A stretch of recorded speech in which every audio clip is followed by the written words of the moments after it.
What's going on, everybody? It's Raiders of the Lost Flicks. I am your host, the Groovinator from RaidersOfTheLostFlicks.com. Goodbye, 2019. Hello, 2020. We're going to kick your ass. That's what's going to happen. As you guys may or may not know, usually I always open up by doing the coming attractions, and I've been having a lot of problems doing videos where I play trailers to movies, and then I get a copyright claim. And then I fight it, and then I get another copyright claim, and then I fight it, and then I get another copyright claim from something I did even before the last copyright claim I got. So I can't do that segment here anymore. And I kind of don't understand it because they say that all advertisement is good advertisement, even if it's negative. But some of these claims I've gotten on trailers that I actually like, movies that I'm excited about. So not going to do it anymore because I don't have time to fight all these claims. Anyway, I just want to get that little rant out of the way. We are going to make turn a negative into a positive, though, because we added, in place of that segment where we watch trailers and talk about them, we're going to have the movie box office totals. And then my buddy Alex is going to have a whole new section this week on Tubi. So we're going to be doing that, too. We have a ton of content. But, hey, let me introduce my co-host. To the right of me, my brother from another mother, Etep Kulian from the Place to Be Reviews. Say hello, my brother. Hello, happy 2020. Welcome to Raiders of the Lost Flicks Live Group. Thank you. It is good to be here as always. Alex, of course, on the bottom, Celebrity Square down there. I want to say hi to you, man. What's up? Hi, Alex. Yeah, 2020, dude. 2020, I want to let you know I'm going in raw and I ain't using lube. This is how it's going to be. There's a lot of good movies coming out this year, though. Like you were talking about trailers. I had the same issue, man. One of the movies, actually two of them that I'm really stoked for, and hang on, clutch your pearls. They're both led by females, Black Widow and Wonder Woman 1984. I'm stoked for both of those movies, man. I'm not going to lie. They look like fun movies. They really do. So, and I got copyright claims on both of mine, and I'm just like, I was trying to do content before I went out of town for the holidays. I'm like, I know, trailer reactions, because those things are eternal as long as the movie hasn't come out yet. Did a Wonder Woman trailer. I'm literally working on the other trailer when all of a sudden I get the dreaded email, copyright claim. I'm like, but all I did was sing its praise. I talked over it. I even turned down the part that played, Blue Monday by New Order, which is a song that I adore. I turned that down. I purposely turned that down. Way down on the trailer, talked over everything, still got the claim. Now, even when I did my Black Christmas review, my dreaded Black Christmas review, there's a part where I played the trailer, no sound, completely scrubbed out the sound, still got the claim. So the algorithms, the sensors that they send out to find this content, it's if you play any of it at all. I mean, any of it. And it's really hard because we review movies. We talk about movie trailers. It's kind of part of it. It's the hype culture. Speaking of trailers, did you guys see the trailer for Fantasy Island? Yes. Wouldn't it be nice if we could play that so the audience knew what we were talking about? Sorry, can't do it. Fuck you, YouTube. Thanks a lot.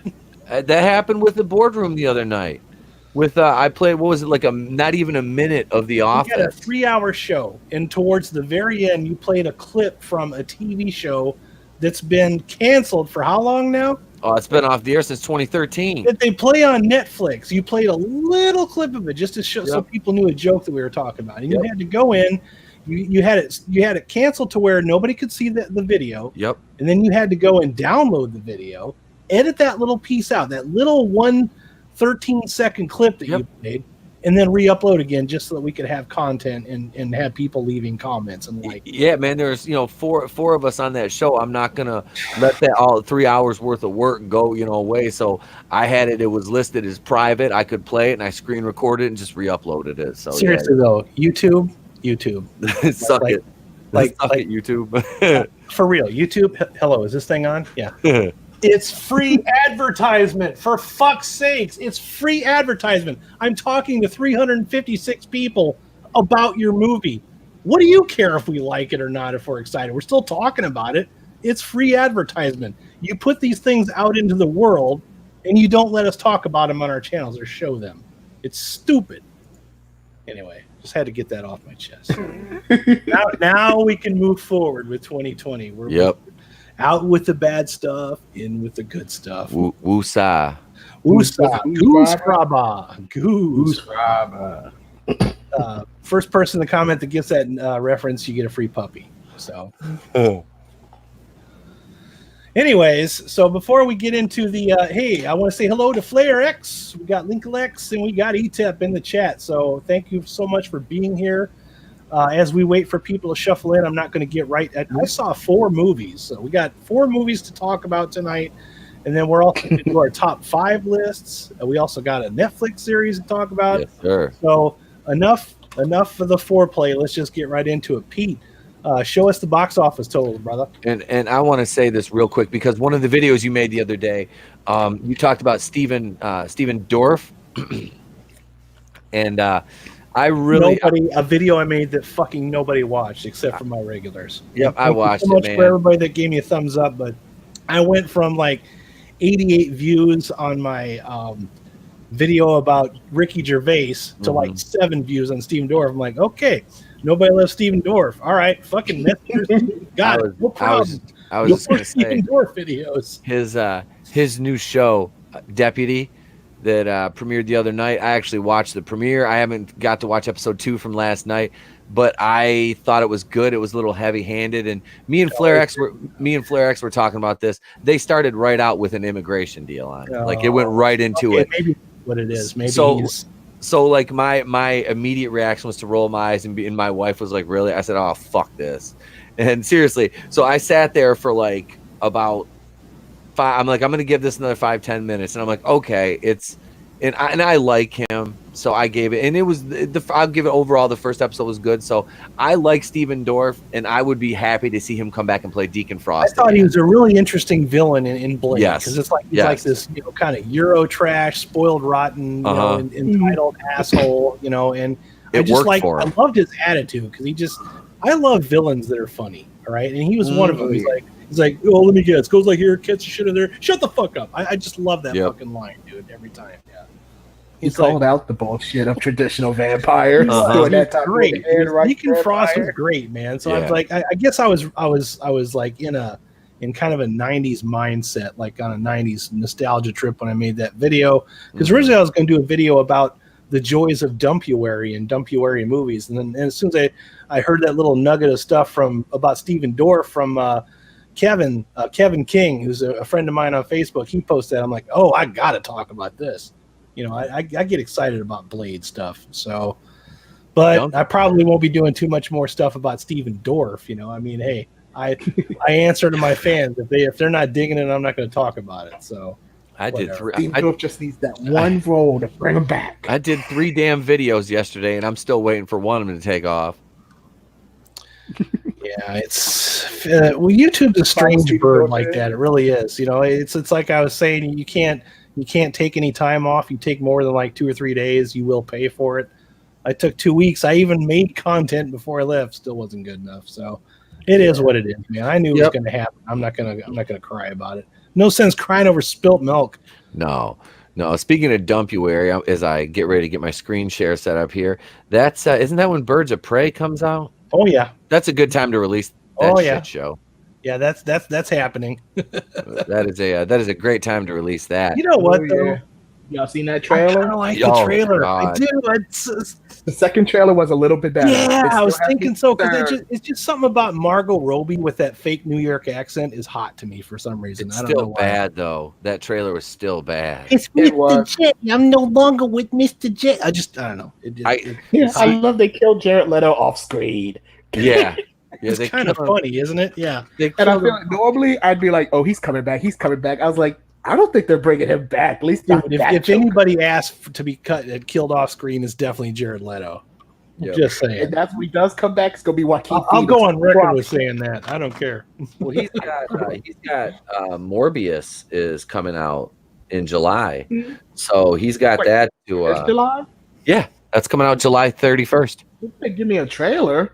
Morbius trailer. Yeah, I was gonna say. Usually by now we have had 2 trailers before we even had a release date. At least it's still image. The trailer is coming out on Monday. That was in my video yesterday. That's what I talked Okay, about. that makes a little bit more sense. Of The course, video- you can always be like Rise of Skywalker and don't put a trailer out till the last fucking minute. No, that was one. That's what you do when your movie sucks. That's the right. second. That's the Exactly second. what happened.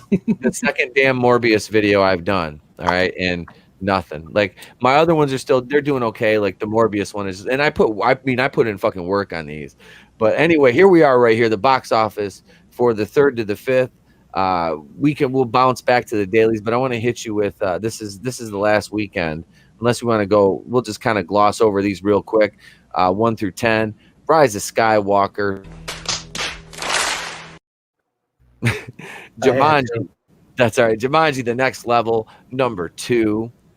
That one should be number 1. Yeah. The system is rigged, people. Jumanji is a way better movie than Rise of Skywalker. I mean, it's Little Woman is in number 3. That's Frozen 2, number 4. The Grudge, number 5, which that one's catching all kinds. That one's catching more shit. We'll cover that one shortly. We'll get into Grudge. Yeah. Spies in Disguise, number 6. Knives Out, number 7.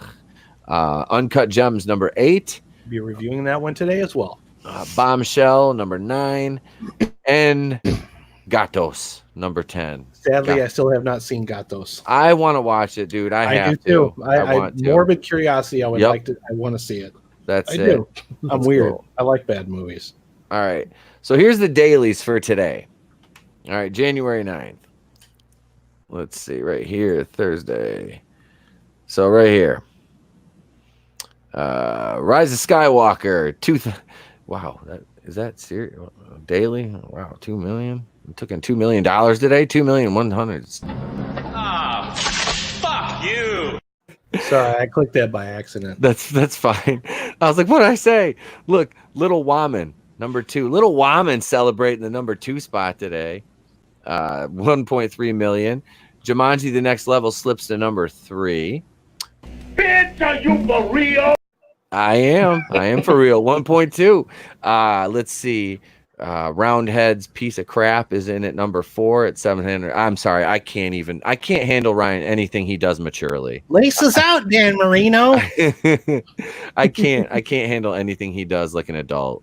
Number 5, Uncut Gems, 664, 422. Not too bad, not too shabby, but still down 15.9. Frozen 2, 546,140. That's been 49 days in the theater. I mean, that's like an eternity, and that movie still drawing in $500,000. Yeah. Didn't somebody get stabbed at Frozen 2? Yes, they did. Yeah, it did happen, didn't it? It was right when Joker was premiering, because did they have Joker and Frozen 2 like crisscrossed by chance? They showed up in the wrong theater in violence. Oh no, they showed up to the right theater. Oh yeah, they were at the right theater. They were pissed. They were like, "Fuck this shit." They ain't gonna treat Elsa. They ain't gonna treat Elsa like that. Number 7, the Grudge. Bitch, you didn't shorten Olaf's role in this movie, did you? Number 7, The Grudge, 527, 415. Number 8, Spies in Disguise, 367, 780. Flare X, just to clarify, 1917 comes out today, so this is going to be last week's numbers here. Yep. Yeah. And let's see, number 9, Bombshell with 351, 591, and still coming in at number 10, Gatos, $190,160.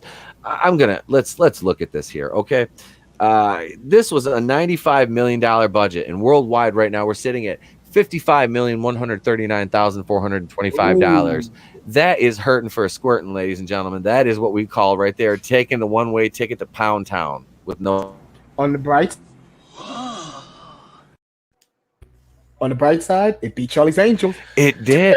It looks like a better movie than Charlie's Angels. Like Cats is something I would voluntarily. Take your pictures where you can, man. Yep. And that's it. Is I can't even say that Cats doesn't look better, because I sat through Charlie's Angels, and even though Cats is like a horror movie, I would still rather. Horror movie. It's the unofficial sequel to Island of Dr. Moreau. Everybody wondered. Island of Dr. Moreau, the sequel. Everybody wondered what happened to what was left of them. Sleepwalkers. That Stephen King movie. Island of Dr. Moreau, the musical. Every time I'm in the street, I hear Bruh, bruh, bruh, bruh.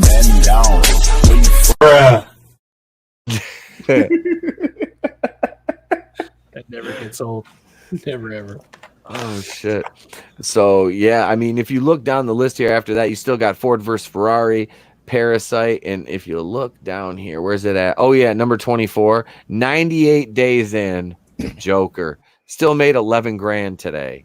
The thing's a beast. It's still with 21 Bridges made $20,000. Let's see how that fared overall here while we're on the. Let's see. Domestic 28 million, international 16, 44 million, 718, 457 worldwide on a $33 million budget. So with that movie had like no marketing behind it. I was gonna say, so they probably just had a really good trailer. I did. remember when we were talking about that a while back, like we were excited about that movie. Yeah, I was. I thought it looked really good. I was excited because I like Chadwick Boseman. Chadwick Boseman is a talented fantastic actor, and it looked like it was going to be really good. But no, I saw it, and it is what it is. Yep. But so that. Well, that's right. You weren't on that one, Alex. When I reviewed that, were you?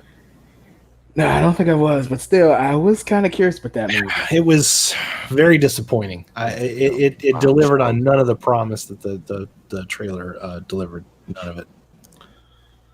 Wow, that's made $1 million, 1.7, 28. Wow, that's not doing much of anything. The irony, Bombshell bomb. Yeah. Well, seriously though, and I was thinking about that when we first saw that trailer where we were like really annoyed by that song that they had in there, and then I was like, "Oh, we're watching the wrong one." I'm like, "Are we?" And then isn't Margot Robbie in this too? Does anybody really want to see a movie about people from Fox News? Nope. People, fans of Fox News, don't really care about the people of Fox News. I just, if I'm going to see a movie, I want it to be the anchors, and I don't want it to be any dialogue. I love Margot Robbie, and I love Nicole Kidman, and I really love Charlize Theron. So I was kind of thinking about going to see it just for them, but it is what it is. Also, I think the timing of that movie was really bad too. Yeah, I will say, like I said, this man, the female anchors on that network. If they're in a certain type of movie, I'll definitely watch. But there better not be much talking. There better not be much talking. So, anyways, that's the box office breakdown. That's what's going on. Of course, this weekend launching, we've got 1917, and that's not the first one we're going to talk about. No, we're going to talk about Uncut Gems, and I want to get something to pull up here so that we have pictures. Visuals, because we are very organized here on RaidersOfTheLostFlix.com. 100% organized. No, really, we are. No. Hold on, I want to get the IMDb page pulled up. So Uncut Gems, I managed to get friends of mine from Illinois. I was like, hey, let's get together. Let's do dudes night, and let's just have a bunch of dudes go see movies. And I mean, why the hell not? Because I get points and stuff for buying people tickets. I mean, that's like free coupons for popcorn and stuff like that. But mostly I just wanted to go with some friends that I hadn't seen in a really long time. It was a good way to spend some time. But Uncut Gems was a movie that I was really excited about because it's like I want to see Adam Sandler. He's known for having all these movies on Netflix that don't have like a lot of thought put into them, and the movies that he's making, it looks like he got all of his friends together to go on a trip to Boca Raton and film some stupid movie about cops or whatever, and he usually has his friends as the cast members. It's like, yeah, that's a tax write-off vacation is what that is, and he's infamous for that. He's also infamous for being a big racist too, because his movies are culturally insensitive, and then in the very last act, he makes it like he's defending a certain group that he's been making fun of the entire movie, and that's where I'm like, you're not funny anymore. And also, Zohan was racist. Dude, I can't stand that movie, dude. That was where I do like Zohan, but that's more guilty pleasure. I It's used one to of those. really like Adam Sandler up until Zohan, and I now pronounce you Chuck and Larry. You know, I liked 50 First Dates a lot. That was like the last one he did that I really enjoyed. That had your girl in it though, Drew Barrymore. That's part of it. That That's had part your of girl it. in it. That's my girl. She is. She's my girl. I want to marry her. It's like me watching Batwoman. So this one, I'm like, okay, so Adam Sandler wants to do a serious movie. I'm okay with this. Hey, bring it. Show me what you got, you know. And I took my friends to go see it. This is a weird fucking movie. It's a really weird fucking movie. What it is basically is Adam Sandler is a diamond merchant. You know, he works on the Jewel District in New York, and he's kind of one of those guys that's always backlogged, always owes somebody some money. He's also a compulsive gambler, and he's one of those guys that's borrowing from one person to pay back another person so that he can get enough money to pay back another person. And that's pretty much the entire movie. It's a day in the life of this guy, and let me remember. I got to remember the name. So the last time I saw this was like just right after New Year's. Howard Bradner, that's his name. So he owns a diamond shop, all right, and also he's having an affair with his coworker, who is Julia Fox, and Julia Fox is amazing in this movie, and she's very pretty as well. So just kind of throwing that out there. But as this movie goes on, he comes upon it gets its title from is this rare jewel that he found in Africa, and he believes it's worth like at least $1 million. All right, so he's pulled some strings, come across this rock. This rock gets borrowed by somebody else, and he's chasing it down for the rest of the movie. And it's kind of one of those movies that has like that fly on the wall type feeling, like it's just kind of following a guy. I'm not going to say the movie happens in real time, but it's not set up like a movie where it's like this person has some lines and then that person has some lines. It's kind of a detriment to the movie. It's like there's 5 people yelling at each other, and they're all yelling over top of each other's lines, which makes it really hard to understand what's going on at times. Like, that's their job, damn it. Establishment be damned. It doesn't set up anything. It just shows you Adam Sandler doing his thing. He's making phone calls, running around. He always looks like he's about one bad day away from a heart attack. You know, the good is he is fantastic in this movie. He really is good, very high energy. But the movie structurally didn't work for me. It was kind of hard to follow. It was really weird. It was also a very like stressful movie. You know, I mean, this is not something you want to watch if you're wanting to chillax, you know, relax. This is one of those you got to make sure you got plenty of cup of coffee into you so that you can keep up with it. You know, it is really fast paced. So depending on how you feel about it, that might be good, that might be bad. My friends and I, we were mixed on this movie. We really were. We were mixed. A couple of my friends really loved it. A couple of my friends were like, "What the fuck?" You know, I mean, I was kind of down in between. You know, I thought it was a really good performance. Everything that you're hearing about Adam Sandler is 100% true. Oh, I forgot to change the banner. I am so sorry. Let me get that fixed. There we go. I was kind of torn down the middle. Like I said, I think it was a good movie, but not a great movie. Good performances. I just kind of didn't really like the way that it was set up, because there were some things that I think maybe I needed a little bit more hand holding. Maybe it's just because I'm a boomer. I don't know. But I was going to say, if I was going to give this one a score, I actually did a review for this, so it's not a huge, reveal that I gave this a 3 out of 5. I think it's a good movie that, kind of suffers from some narrative issues, but if you want to see a good performance from Adam Sandler that's not his usual goofy stuff, that's cool. Also, the movie is not predictable, so I will tell you that.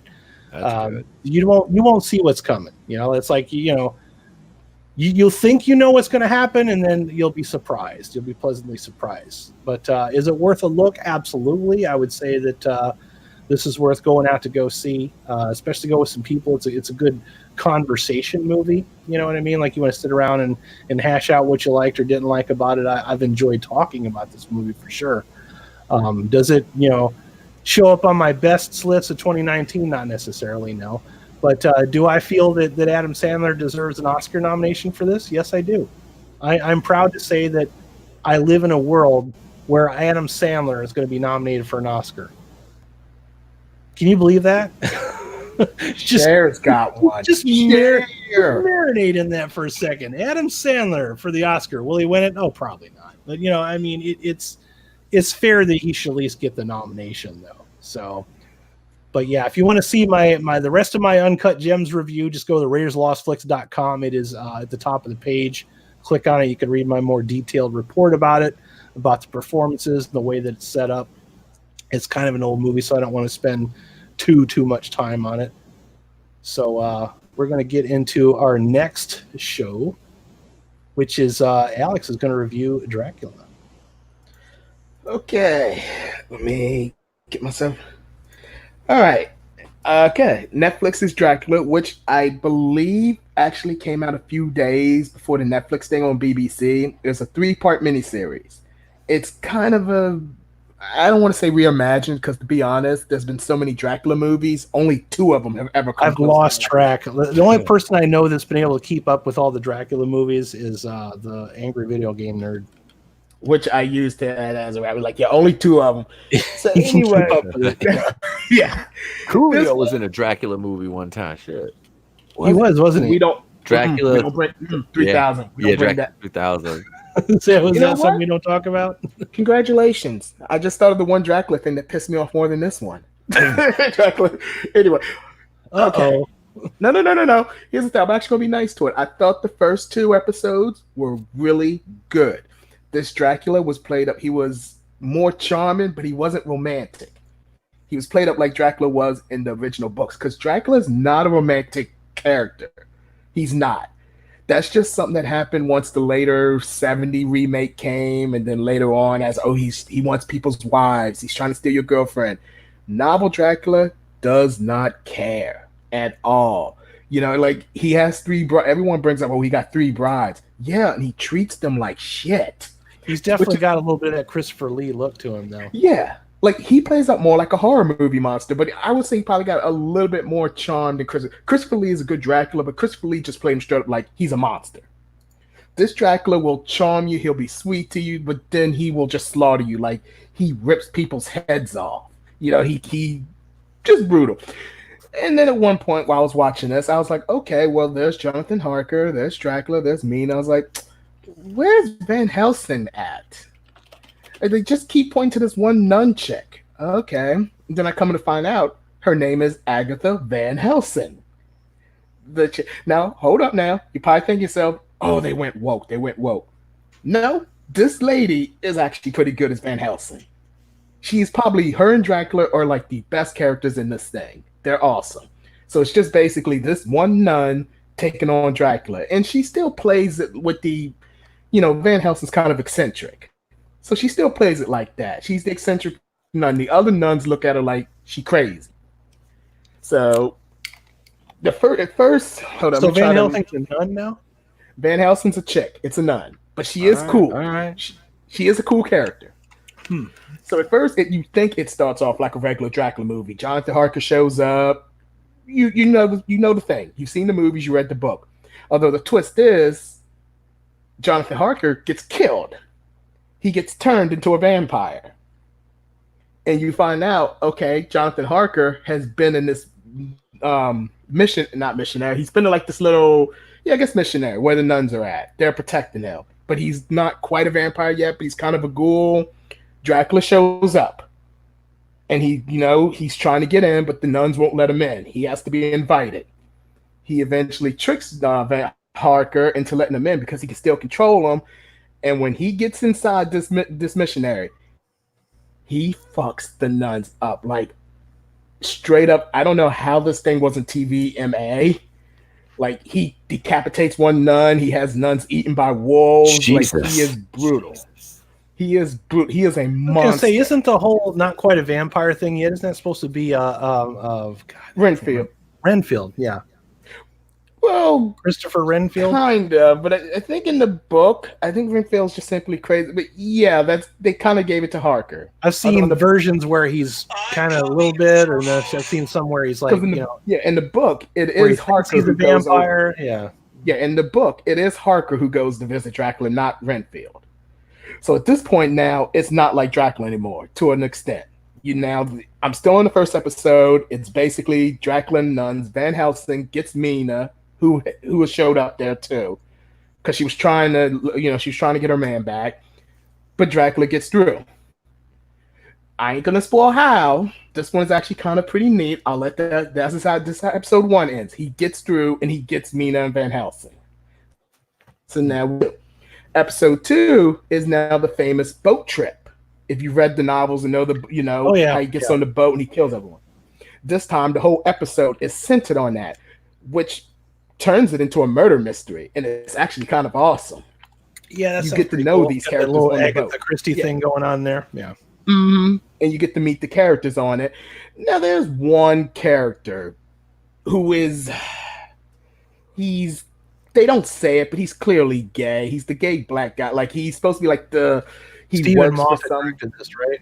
From Doctor I believe Who. So, yes. Yeah, he's his boss is married to some woman. And push, yeah, I got you. Yeah, but it's not as angry at first. Like at first, you let it go because This is true because pretty much all the Dracula movies have had kind of semi-gay overtones, even as far back as I can remember. Yep. So while this whole thing's going on, this boat, Van Helsing is talking to Dracula. He has her hostage. They're playing some chess game, almost kind of like Magneto and Professor X, while he's telling the story of everyone on the boat that he's about to kill. So no one knows what's happening. Dracula's killing people on the boat. They don't know what's going on. They're paranoid. You gotta remember, this is back in the 18-somethings. Like, these motherfuckers gonna get paranoid. They're gonna think it's a disease. They're not sure what's going on. And Dracula's just playing it cool. I wanted to give a shout out real quick to somebody in the chat that I ran into at the movie theater today. Charles Myers, Bill from 1917. Checking out your show, gave you we had a nice long talk about movies today. So wanted to say hello. Make sure you smash that subscribe button too. Appreciate it. Hell yeah. Nice. All right, let me try to kid. Anyway, they do eventually figure, he kills half a ship. They do figure out it's Dracula. They do figure out he's the killer. But then there's another twist that happens. This is an interesting twist. You find out there's a patient in a room that no one's allowed to go into. The captain has said they have a disease, they can't come in. You're wondering who is in this cabin. You think, is it Dracula? You find out, no, Dracula has a casket somewhere else. He's not in room 9, which I think is the room. You finally get into the room, and you find out it is Van Helsing. He is getting ready to turn her. The whole time, this whole chess game you've been watching is in her mind because he can telepathically. Now, hold up. It still works because now Van Helsing, they finally break in, they get Van Helsing out. She kind of leads them all. It's look, let's kill Dracula. Let's do it. They have a showdown with them. There are people left on this. The captain's there. They're fighting them. It's actually kind of cool. They decide we're going to blow up the boat. We're going to blow up the boat and kill Dracula once and for all. And they do it. Everyone gets away, but Van Helsing and Dracula, they die on the boat. They stay on the boat. Up until this point, it's still kind of cool. And then the ending to episode 2 comes. Dracula, his casket's in the water. He gets up. You find out he walked his way to England. You think, okay, episode 3, let's do it. Then you hear the fucking helicopter. You see the police, the FBI, or whatever it is, he's in modern day. Episode 3 is basically a... So this is why the BBC didn't want the... Bruh. What? this word's a bruh, too. Every time I'm in the street, I hear Bruh. Bruh. Now, those were the first 2 episodes. I'm sorry, I should have kept that shorter because episode 3, the shit hits the fan. It hits it so hard right now. This is basically a remake of Dracula 2000, except no! worse. Adam, worse. Worse than What? Dracula 2000? How can it be worse than that? I remember how bad that was. There's a recurring theme throughout the first two. Yes, I am. Thank you There's a for recurring asking. theme. There's a recurring theme in the first two episodes where Van Helsing's trying to figure out why does the cross hurt Dracula? Why does sunlight hurt him? Why does silver hurt him? What you find out later on, it doesn't kill the bride. The bride can touch a cross, but it hurts Dracula. So that's kind of, this is what episode 3 is about, which if you saw Dracula 2000, what was Van Helsing trying to do in that movie? Trying to figure out why does the cross hurt him? You're going to wish it was Judas Iscariot. You will wish it. This is the movie, this is the episode where they go full woke. Oh, no. Oh, no.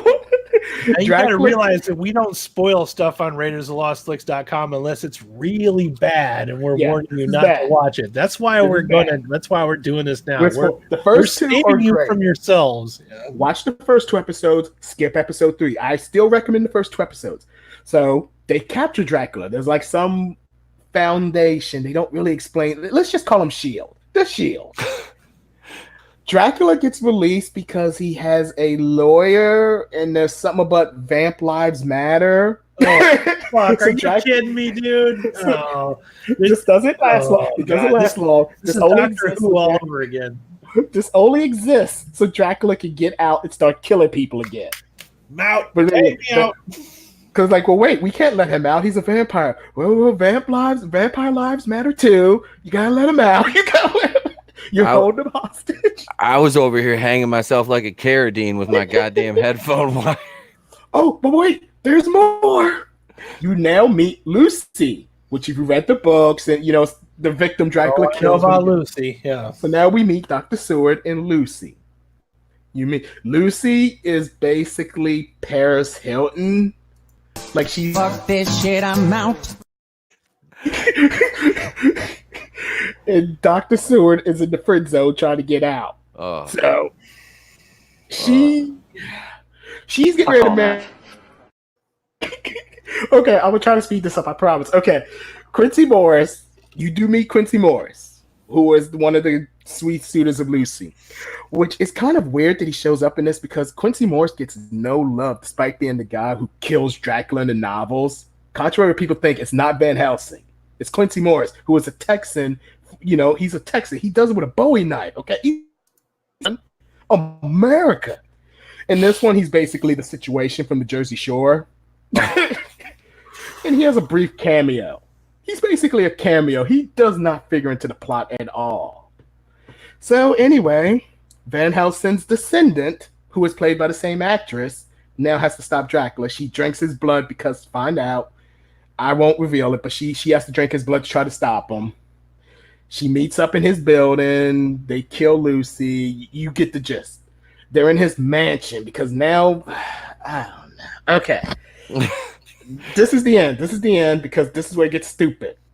Oh, this is where it gets stupid? This is where it gets stupid? This is where it gets stupid. This is you where it gets lost stupid. me about 3 episodes ago. No. This is the end. Okay, but what I said earlier about this Dracula, he wasn't a romantic figure. He was a monster. He was brutal. No, it turned out deep down he loved Van Helsing this whole time. Oh, He dude. loved her. She was the love of his life.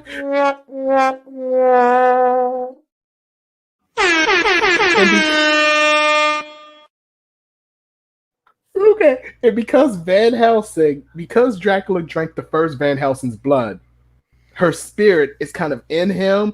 So when the descendant drinks the blood, she can now see the original Van Helsing. She basically becomes the reincarnation of Van Helsing, which means we have another Dracula story, the reincarnation of his long lost love. So it's teasing a sequel too? No, there is no sequel to this. Oh, this is how we get to the end now. There will be no sequel to this. We're finally going to get the big reveal. Why does the cross hurt him? Why does sunlight hurt him? You want to know why? You think it's because he betrayed Jesus? No. It's because he's scared of death. It was basically a placebo effect. It never hurt him. He's just afraid to die so it can hurt him. So for him to truly die and be with Van Helsing, who is dying of cancer, I'm just going to give it away. She has cancer. He drinks her blood. They have sex in some weird mind bed thing. I brought this up earlier, and they both die. This is how it ends. Gay! And that is BBC/Netflix Dracula. This is, I believe, even BBC couldn't have this shit. I think it was either, I think Leo said it, like, if you want to see a better Netflix vampire, watch V Wars. Is it safe to say this is a 1? You know what? I'm gonna give it a 2, just because the first two episodes were solid. If you just ignore episode 3 and just end it there, just call it a day, you will enjoy it. Don't you hate it that we live in a time where you can't get a good 3-act movie? You know, it's almost like the Chicago Blackhawks. You know, it's like they play a pretty good first period, an okay second period, and then throw it away in the third period. That's kind of how what movies feel like now. Yeah. Oh, and Lucy wants to commit suicide because she's now ugly. Because she's in the movie? Oh. She's ugly. So basically, Dracula, they try to turn Dracula, who's been this brutal monster the entire time, they tried to make him sympathetic in the third act. It sounds like you sat through some Black Christmas level bullshit there. That third, like I said, I had to apologize to Dracula 2000. I had to Mark Butler. I'm sorry.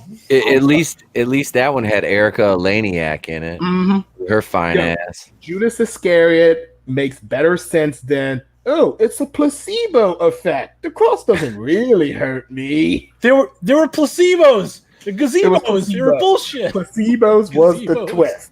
They were gazebos. Oh. I was afraid. I was like, did Ryan Johnson write this? And then I looked it up. It was like Stephen Moffat. Okay. Oh God, Stephen Moffat. What happened?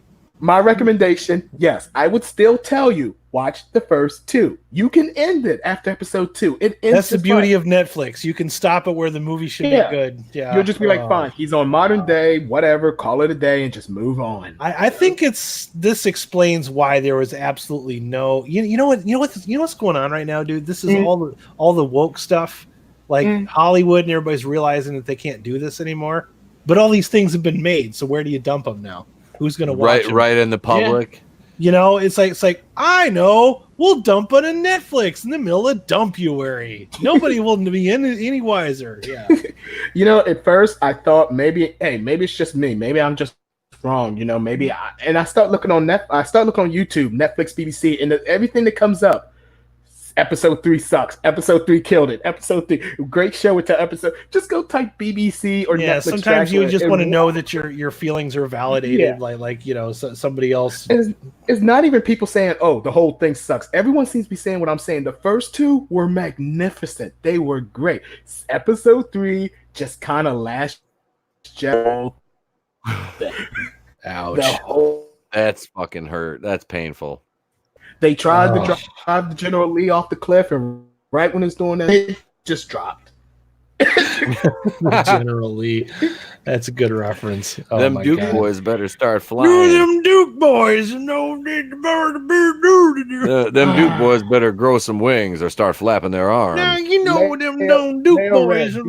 Yes, it was you that told me. Okay, I was trying to remember. Someone told me. He mentioned that the other night. I think it was. Yeah. V Wars is the better Netflix vampire show, or Castlevania. Either one of these is a Castlevania. I haven't watched season 2 yet. Good. Yeah. I gotta watch season 2, but season 1 was amazing. I'm starting to slowly get into anime now, Alex. Yeah. It's like I loved Castlevania. I liked Alita, and I'm watching Robotech, and I think the last one I saw was like episode 16. Now the only thing is like 2 of those episodes were like this back when TV shows were like seasons were longer, like they had like 26 episodes. Because one of the episodes is literally the captain just recapping everything you just saw in the form of a report. Happens. But back when in Japan, but it's still a good show. I'm still into manga, so you get a lot of filler. But see, here's why you like it was obvious. And then there was a bottle episode, where he's like laying in the hospital or whatever. But yeah, I'm still enjoying it. I like the stories, and I think what frightens me is how much Battlestar Galactica ripped off of this show. Oh yeah, like a lot. I'm like, holy shit! And not that that's a bad thing, because I love Battlestar Galactica, but I'm like, that was on Battlestar Galactica. That was on Battlestar. Holy shit! He even looks like the guy from Battlestar Galactica. Yeah, a they lot. did. Yeah, But see, a lot. what you're finding out is you like old school anime, and see, old school anime has been gone for a long time. And you said it, you like Castlevania. Mhm. What has everyone been saying about Castlevania? It's old it feels school? like an old school anime. Okay. Yeah. So now I know what kind of Anime- anime to look at. Then I have to look at the old school Now, stuff. mind you, anime got different genres. That's not mean you're gonna love every single one. But if I throw some with some robots or something in there, you might like it. You might Well, like a I will Gundam definitely Wing, or- finish Robotech. I'm enjoying that, and then Yeah. what I'll do then is I'll talk to you and I'll ask you what ones to watch next. Did 'cause Yeah, because most did either of y'all ever watch Attack on Titan? I am currently watching it now. Are you what are you on? know, What season you on? I'm still on season 1. Are you okay? Because like I watched part of season 2 and then I moved and I kind of got out of it. I I like. think it's still on Hulu. Yeah. Is that? Oh, it's on Hulu. It's on Hulu. I don't have Hulu It's on anymore. Oh shoot! Yeah, I used to have Hulu. But yeah, Attack on Titan is also old school too. yep. Attack on Titan is very old school. Like there's a mature storytelling. It's not just trying to see a lot of. It's kind of weird. Back then, anime was always kind of like the edgy adult thing, while Americans had like Ninja Turtles and Batman. Now today, Western cartoons like Family Guy and South Park or the raunchy stuff. Anime now, like Dragon Ball Super and Yu-Gi-Oh! And Pokemon, anime is now seen as the kiddie product. Well, I'm realizing that there's a lot of good stories in those. If you can get past the kind of what always used to turn me off about it was the cartoonish dialogue, like a lot of it, really high pitched And that's voices. definitely with modern anime too. I'm able to look. Does a lot of silly stuff. I'm able to look past Old that school? stuff now. Yeah, and just if there's a good, because I'm so desperate for good stories anymore.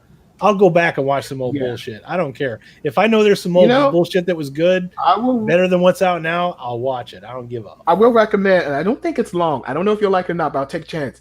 Watch Death Note, the anime on not the live action one, the anime. Yeah, not the, I already heard about how bad that movie was. The anime. I don't think it's that long. It's not like 300 episodes. I think it's like 30. So it's not that long, but it's like a Sherlock Holmes Moriarty kind of thing.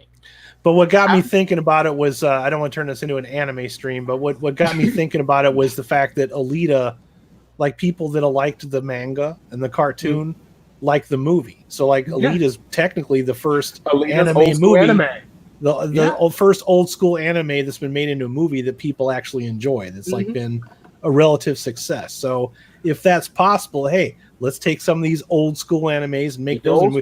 Can you imagine a Macross movie if it was done right and had a budget? Oh, dude, even a mini series. Yeah. Funny thing is, Alita's not even the first one. The Guyver 2 was a great movie. The problem is people don't know Guyver 2 exists. They only know the first one, which was crap. Yeah, one with Mark Hamill. Also, Leo Red. Yes, I have been watching The Order on Netflix because what's her name? I can't remember her name. Isabel something. She was in that movie Ginger Snaps with the Werewolves. I love that chick. Oh God, I haven't seen that in forever. Yeah, she's got a new show now called The Order. It's like the school and a fight between wizards and werewolves. Ironically enough, they put her on the wizard side when you think she would be Ginger Snaps. She'd be with the werewolves. Nope. That's how you subvert expectations. Subverting expectations. Yeah. How long ago did Ginger Snaps come out? I mean, that's been forever ago. By the way, Alex, I want to thank you for doing the Lord's work and watching Dracula so that we don't have to. Yeah. I need a hug, guys. We're gonna email you a hug. Bring it in. Bring it in. I'll be honest. For me for that wonderful so much. I'm not even gonna make a no homo joke. I don't care. Be homo. Just hug me. I know how you feel. All right. Now you're exactly where I was when I got. I will never make fun of you in Black Christmas ever again. Why? Never. Yeah. Pete, I will still make fun of you in Batwoman. Okay. Yeah, because it's Stockholm syndrome at this point. Yeah. Yeah, you're starting to love it. So it's not the show. It's just her. It's my you're dirty. Just waiting for that leaked footage. It's my dirty girl. I am waiting for that leaked footage. Man. All right, so we're gonna get into the big show. This is the one that just came out this weekend, 1917. And I want to do a screen share for this. Oh, that's not what I want to do. Wrong screen. At least I didn't kick myself out of the stream again like I did last time. Don't do that. Yeah, Please I try don't not do to. that. All right, so 1917 came out last night. I had to struggle this week because I was going from. I wanted to watch 1917 last night. Also playing was two other movies that I wanted to see. So I decided to do 1917 today because it had like the earliest matinee available. So that's just how it is. like you have all these shows, and I want to go the night before I do my review. I'm not a big enough YouTube channel to have press passes, guys. So I can't go to press screenings of these movies. So I have to see them with everybody else. And you show all the movies at the same time, and then you have the audacity to bitch about how ticket sales are down. Well, have more show times. That's all I'm saying. So anyway, that's my second mini rant of the night out of the way. 1917, I have to preface this by saying that, yes, this is a war movie. Yes, this is based on World War I. This is not your traditional war movie. Now, you watch this trailer, they've shown you all of the action in the movie. Oh, no. All the big scenes, all right? All of the big, when you think of war movie, you might think of something like Dunkirk or Saving Private Ryan, when there's lots of big explosions, lots of, high tense excitement. Now, I'm not saying this is a bad movie, all right? Because when it comes to war movies, there's two types of war movies. There's the spectacle, and then there's the struggle. This one's definitely about the struggle.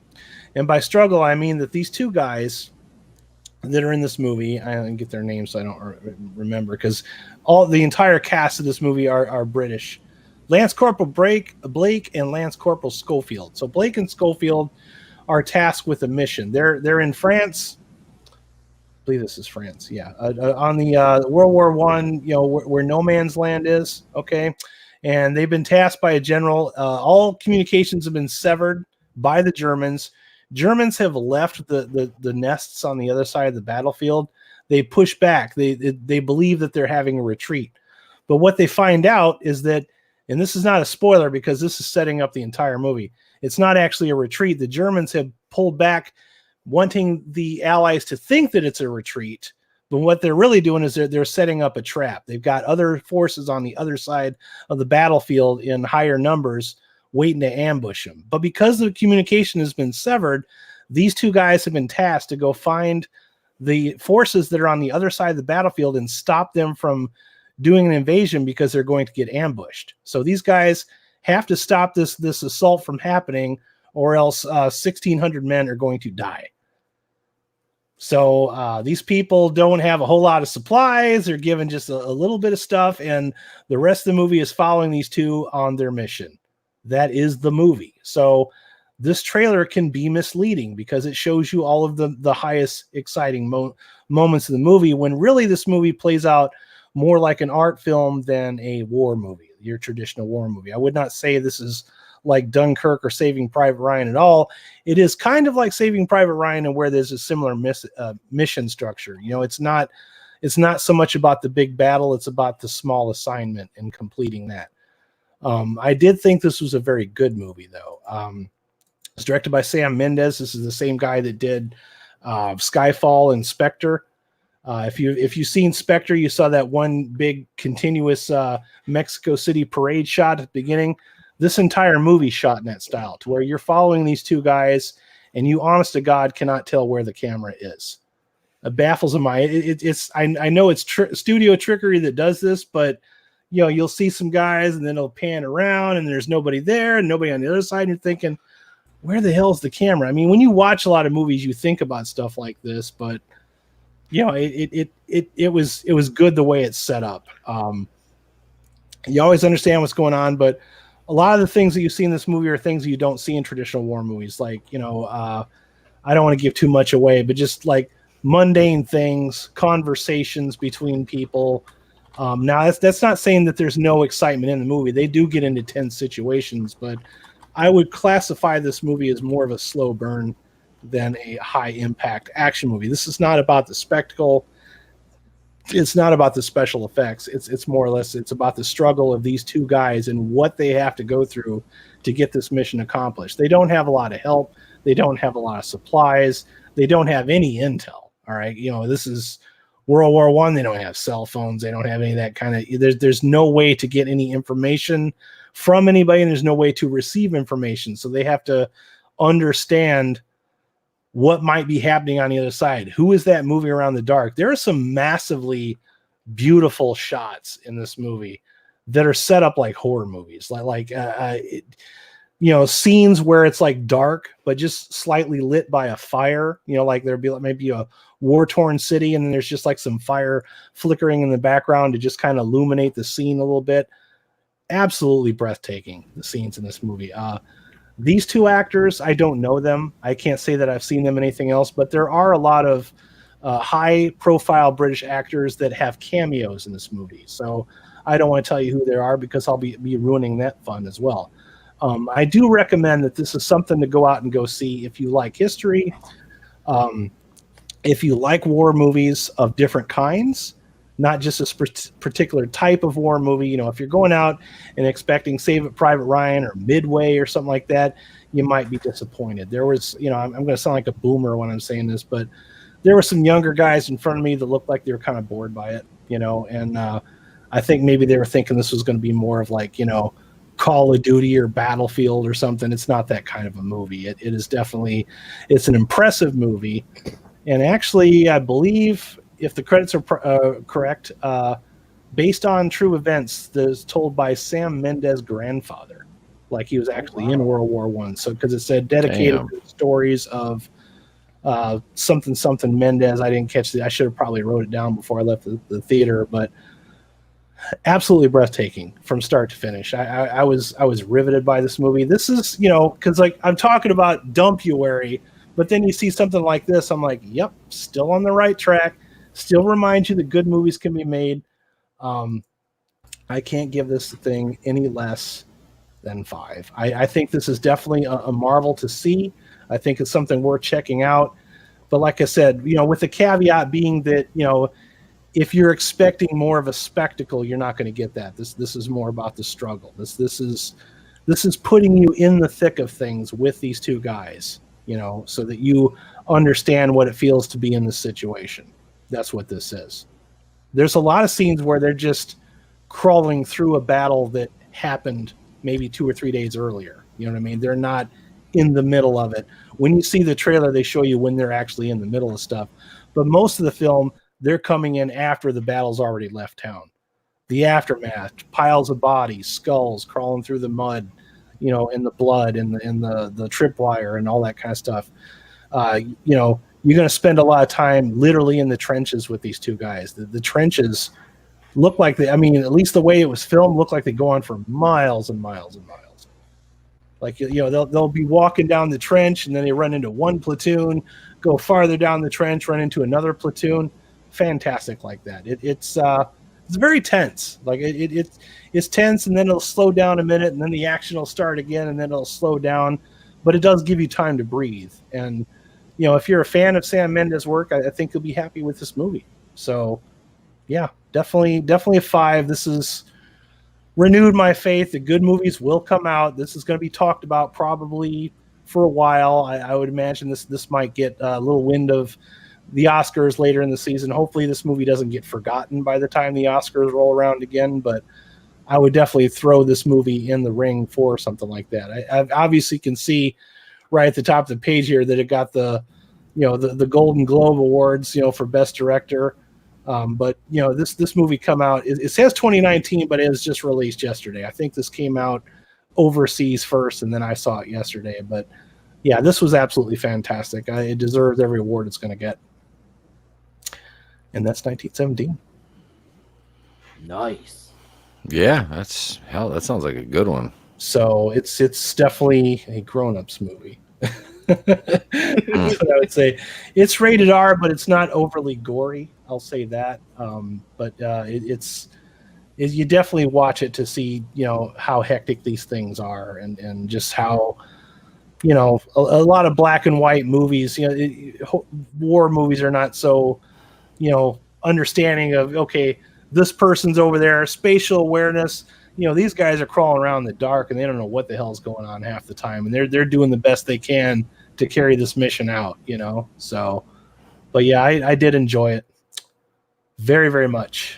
So we're going to move on to the next one, because the next ones are the traditional Dumpuary movies. Yeah. So no, I don't know what you guys are hearing about underwater. Oh God. But I saw Underwater last night. Not Underwater, by the way. It wasn't Underwater. There we go. Don't torture our audience with this. Yeah. Hey, if I had to sit through this, then you guys are going to at least hear me talk about it, damn it. Because I won't specifically for that reason. Underwater is not as bad as you might be hearing. Now, the only thing I will say is if you've seen movies like Leviathan, The Abyss, Deep Star 6, maybe that's a bad reference. Deep Star 6 is pretty terrible. Trying to think of some other ones that might be similar to that. I don't know when this movie takes place because they never really set it up. I assume it's in the future because for whatever reason, these people are drilling near the Mariana Trench. I don't know why you would be drilling. I mean, if you're not familiar with the Mariana Trench, that is the deepest part of the ocean there is. The absolute deepest. Like it's parts of it are completely uncharted at this point. So I assume just based on the diving suits that they're wearing that this is, set somewhere in the future. Of course, Kristen Stewart is in it. She is billed as the star of the movie, but Kristen Stewart is very one note, very boring, very bland. That facial expression is pretty much all you're ever going to get out of Kristen Stewart, unless you really enjoy Kristen Stewart in wet underwear, which there's plenty of that in the movie. So that's is there at least an ass there, or is it like Brie Larson? That's a hard pass. Well, let's see. Wasn't she wearing a swimming suit in Charlie's Angels, Pete? Oh, there was nothing sexy about her in Charlie's Angels. Okay, Honestly, so like she is to offer there. No, yeah. they like purposely like did not make them sexy at all in that movie. Like, but Naomi Scott kind of shined through, but Kristen Stewart just looked like a dude. Well, anyways, it starts off. You see in the trailer, you see where Kristen Stewart's brushing her teeth. That's where the movie starts off.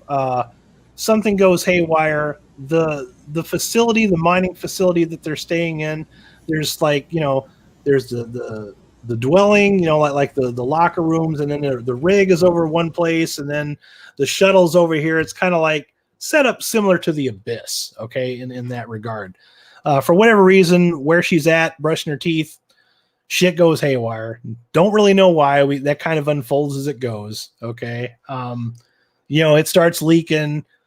Things start exploding, and it just kind of unravels at that kind of a pace. It doesn't really do a very good job of setting up exactly what's going on, other than these people are underwater and the building is falling apart. Of course, if you watch the trailer, you know that there are creatures involved that have come out of the Mariana Trench that are causing all of these problems. So that's not really a big startling reveal. That's part of the movie. So now you have the Alien 1, 2, and 3 and the Abyss kind of all squeezed into one movie. Are you with me so far? Are you still on board? Except it's not directed by James Cameron, because you have this. Do you guys like this kind of view? Ooh, shaky cam. Whoa, things going crazy. It's going crazy. That's how this is filmed. Not entirely. It's just there's a lot of it that really annoy me. What saved the movie, though, is T.J. Miller is in it, and T.J. Miller is doing what T.J. Miller does, which is crack jokes in stressful situations, and he's a fucking genius at that stuff. So he saves the movie for me. The thing that's a bummer about Underwater, though, is about 90% of this movie I actually liked. I did. I liked it. It was tense. It was fun. It was exciting. It was scary. It's scary in the best way that you can get from PG-13 scary. Like, I'm not like totally against PG-13 horror, like just being trash. It can be done well.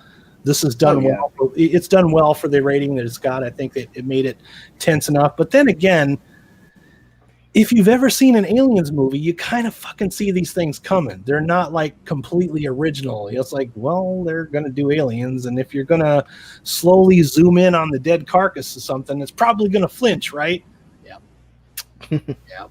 That's going to happen. And then it happens. It's like, well, there it is. And at one point I was a little upset though, because jump scares used in moderation can be fun.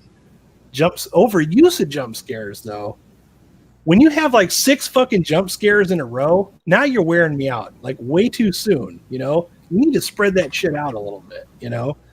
When you combine them all together, you're making it kind of cheap. But, yeah, 90% of the movie I enjoyed. The ending fucking ruins the movie. That's all I'm going to say. It's like I was talking about hockey, you know? It's like you get two good, you know, it's like Alex was saying with Dracula. You got two good episodes, and then the third one, everything goes south. This one, it's like the movie's like, oh, hey, I'm actually enjoying this movie. I'm having a good time. Like, oh, It's always the worst. why did you go and do that? You know, it's like it looks like this movie has a great budget. I mean, the effects are really well done. All of the model work is really well done. The costumes are amazing. The tech is believable enough. You know, like the technology. I don't know if I can build this as a sci-fi movie because it says right here, even on here, it says action, drama, horror. So you can't really say sci-fi, but there are creatures in there. I mean, that come out of the Mariana Trench. That's kind of bordering on sci-fi, but it does play out like a sci-fi movie. I would have to compare it to like Aliens 1 through 3, Gravity, and the Abyss, and then Deep Star 6. Yeah, I got to throw Deep Star 6 in there as well. So, Yeah, Sal, it needs more Bogan. Needs more Bogan. It needs more Bogan, Sal. If you like Bogan, you might like this movie. No. Like I said, there are some monsters. I don't want to spoil it, but I would say that this is not really one that you need to rush out and go see. It's a rental. It's background noise. I don't know. I'll say 3. Yeah, I'll be generous on this one. I'll say 3, just because, you know, there was at least, you know, 90% of a movie that I enjoyed. You know, it's just the ending really bummed me out. And also, I don't get Kristen Stewart. I don't think she's very good, a good actor. She's not charismatic. That's my problem. And in a role like this, where it's mostly action-based and suspenseful like this, you need somebody that's charismatic. And, you know, when the best part of your movie is the comic relief, what's that say about you as an actor? You know, I mean, like I said, T.J. Miller saves the movie for me. But Kristen Stewart, I don't know. I don't get it. She got named like actress of the decade or something, some stupid like award. From who? I can't remember. It was some dumb award Gotta though. be Twilight fans. Yeah. No, because Twilight fans don't like her anymore either. Nope. God, not after she cheated on, what was it, Robert Pattinson? Yeah, she cheated on Robert Pattinson, man. They disowned her ass with the quickness. Yeah. She was cast out of the kingdom. Yeah, they sided with him in a divorce. Damn. He is the better actor. Shaky cam. Woo! Shaky cam. Jump scares. Are you having a good time yet? God damn it. I just got motion sickness. I'm telling you, dude. I hate that overuse of, you know, it's like that shit is so 2001, you know, just like, ugh. I mean, they don't do it the whole time, but when they do it, I'm like, I want to see what's going on. I get these people are in a struggle, but there's certain ways that you can frame this shit to make it look more enjoyable. You know, it's like when they're constantly following somebody from their nostrils or, you know, over their shoulder or something. You want to see these beautiful sets that they built and all the shit going on in the background, but instead you're like, can you just pull back? Nope. All right, fine, whatever. Nope. Guess not. Moving right along. But yeah, it definitely belongs in its Dumpuarius time slot for sure. I will say that.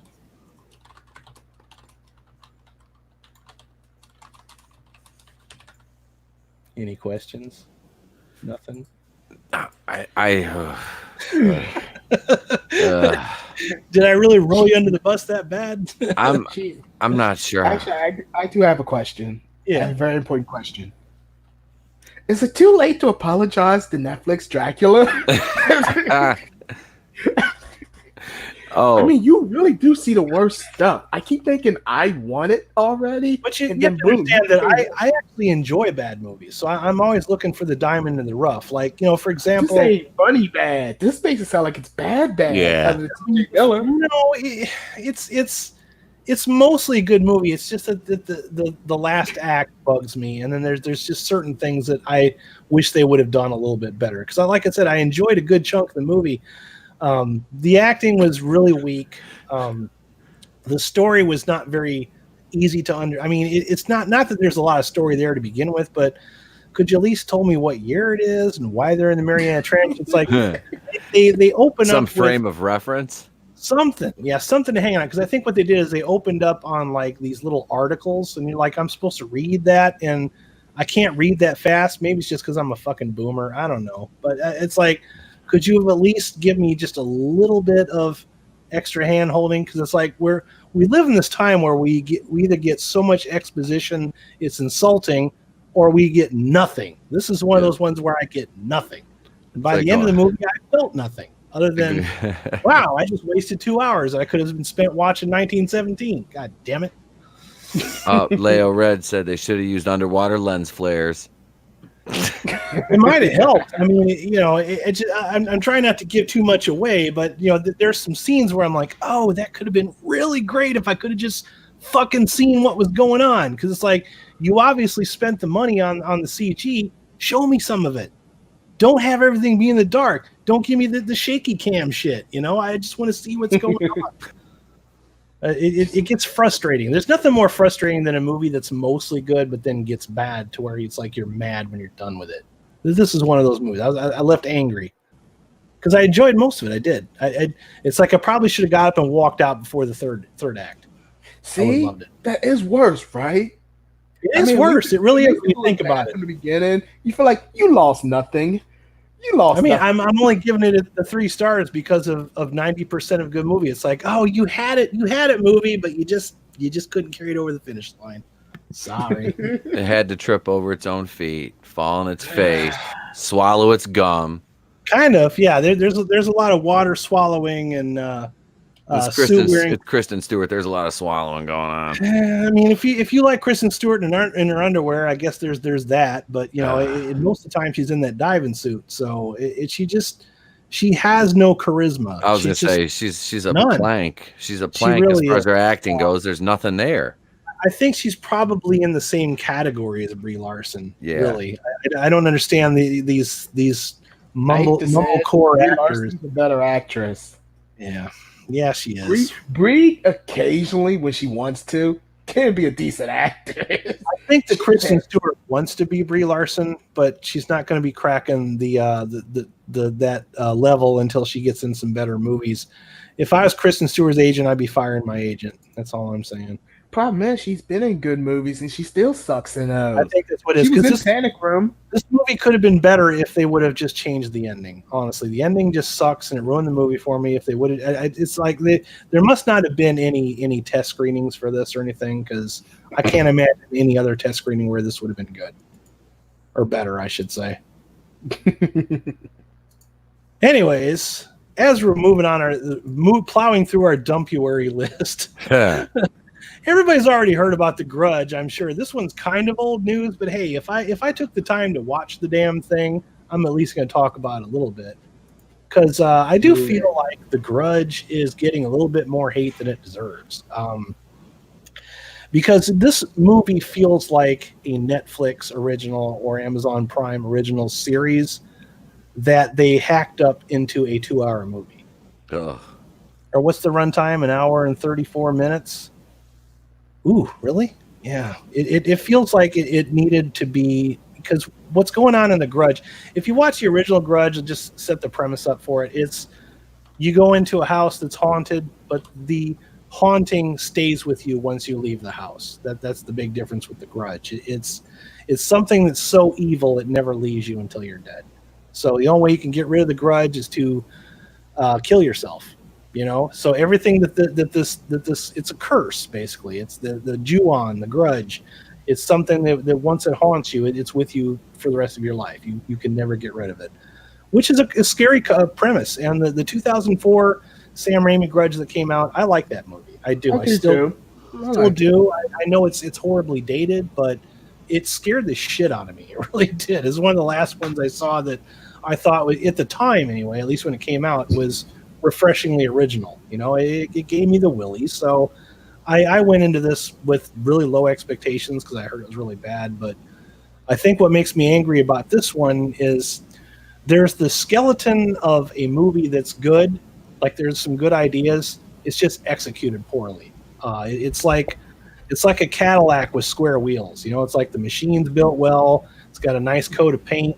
Could have worked, but it's not going to move with them square wheels on it, you know. And this one, the problem is, at least with the original Grudge, is you're following one story of one person that's affected by somebody that died a long time ago that you're uncovering. This one, there's 3 groups of people that are affected by the Grudge, and they're telling the story in a non-linear format. So they're doing a lot of jumping around between these 3 people, and I don't think that was necessary to tell this story. You could have told the story the same way with just one group of people. However, if this was a Netflix series or a streaming service that spanned out maybe even only 4 episodes, you could have gotten away with something like that, and it would have been something great. It'd have been something new. Also, the new thing with this Grudge, in the old one, it's always a girl that kind of goes, in this one, you still hear that noise, but to each person, the Grudge looks like somebody different, and it usually looks like somebody that they know or somebody that they met. So it changes looks between people. So it gets really confusing because 1 minute, one old guy is going, and then one old lady's going, you know, and then another one, there's a little girl going, So there's a lot of. And then there's a lot of me in the audience, like, you know, so it's a shame because the acting of this movie was really good. And, you know, there was a couple of good ideas that just weren't strung together right, you know, and I'm going to have to research this one further, but it really feels like it was designed to be a miniseries, but they just hacked it up, like hacked the shit out of it to get to be 90 minutes. Seriously, what are you doing, Blumhouse? What the hell is wrong with you anymore? You know, it's like you made like 2 good movies, and now you're coming out with stuff like Fantasy Island. I mean, in this, you know, this is a Blumhouse movie. So Blumhouse and Sony, they keep going and remaking properties that just don't need to be remade or shouldn't even be touched. It's like everything that they advertise, they keep saying, from the makers of Halloween and Us and Get Out. Like that's an accomplishment or anything to hang. I like Us and Get Out. I like Us and Get Out. Halloween sucked. That's what I mean. Halloween. I'm sorry. I should have been more specific. Yeah, Halloween was. This like, one stop just letting Blumhouse do stuff. It really did not need to be made. I mean, it's the actors are trying in this movie, and it looked like it had a couple of good ideas, but they don't work. And people were walking out of this movie pissed, man. I mean, it's just like. It's one of those ones that just abruptly ends, and everybody's like, "Oh, walking out, not looking back." You know, it's kind of sad. You know, it was probably not a good idea to remake it anyway. But to come up with this, I swear to God, this was probably designed to be a miniseries. Yeah, let's just get this one over with because it had a couple of good ideas. I think this is the best I can do. This is a very generous 2 out of 5. Only because there was a couple of ideas that could have worked. Also, this movie is slow as fuck. I mean, it was probably about a good hour where nothing happens. Not a damn thing. I'm just like, oh, man. Ooh, are you going to start telling me some story here, or are you going to bore me to death? You know, it's like a horror movie should not be that boring and be that dull. And for only having an hour and 34-minute runtime, if I'm bored to death for the first hour, you got problems. This movie's got problems, dude. It's your traditional dump-you-airy movie. What can I say? Don't see The Grudge. Don't waste your time with it. Don't even bother. Don't even rent it. It's not worth it. If you're really dyed-in-the-rough horror movie fan, you might get maybe a 2 out of 5, you know, experience out of it. So that's enough of that. Ouch. Yeah, that hurts. That's The Grudge. That's the movie I sat through last night. So. Popcorn was good, but the movie popcorn was worth the price of admission, but not the movie. When your best thing about the movie is the popcorn was good, then yeah, we messed up. Yep. Popcorn was good. The rest of the movie, not so much. Yeah, it needed some Michelle Gellar. It wasn't so much the actors and actresses. They were doing a really good job, actually. All the acting was great. It's just that it's a lot of good ideas that don't go anywhere. Is the big problem with the movie. It's like that would like any one of those ideas. If they would have just taken one of those ideas and made a movie out of that, it would have worked. Or even made a series of movies. But this feels like it has too many ideas that they don't want to let go of, so you don't get a linear movie out of it. You just get like a group of ideas and then roll credits. That's Alex, good. if you look in a mirror and say Buffy Summers 3 times, Keely Chow will appear. Keely Chow. Did I tell you guys I came across Keely Chow on Facebook? Where is Keely Chow at tonight? I don't know. I came across him on Facebook and I sent him a friend request. I haven't heard anything yet. I hope he knows it's me. I might just shoot him a message, be like, "Hey, I'll spell my name backwards. It's me. Surprise! It was me the whole time." No, but yeah, I was like, "Oh my God, it's Keely Chow!" I'm like, "No way," because I ran into him in since it matters, the Geeks and Gamers group, and I see a post and I'm like, "Is that it?" Is. Well, I need something to get me in a better mood. So Alex is doing the Lord's work. He likes bad stuff like I do, and he actually goes out and looks for the bad stuff.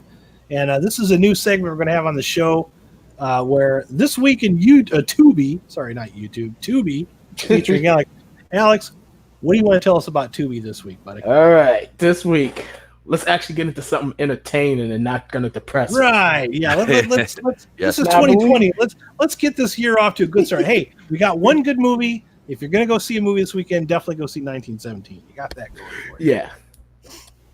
This one is not good, but it is very entertaining. All right. And actually, since we brought up Shannon Tweed the other day, Oh, I buddy. decided to find a Shannon Tweed movie for you. Now, I just posted it in the group just a second ago. It is called, because I want to share it. yeah, it is called Cannibal Women in the Avocado Jungle of Oh, Death. I've seen this movie. Yes, I've seen love this. movie. Have you I seen can't wait to hear you talk about it. I'm gonna pull Yes. it up. Yes. Tell us I've about seen- Cannibal Women. And this Yes. movie.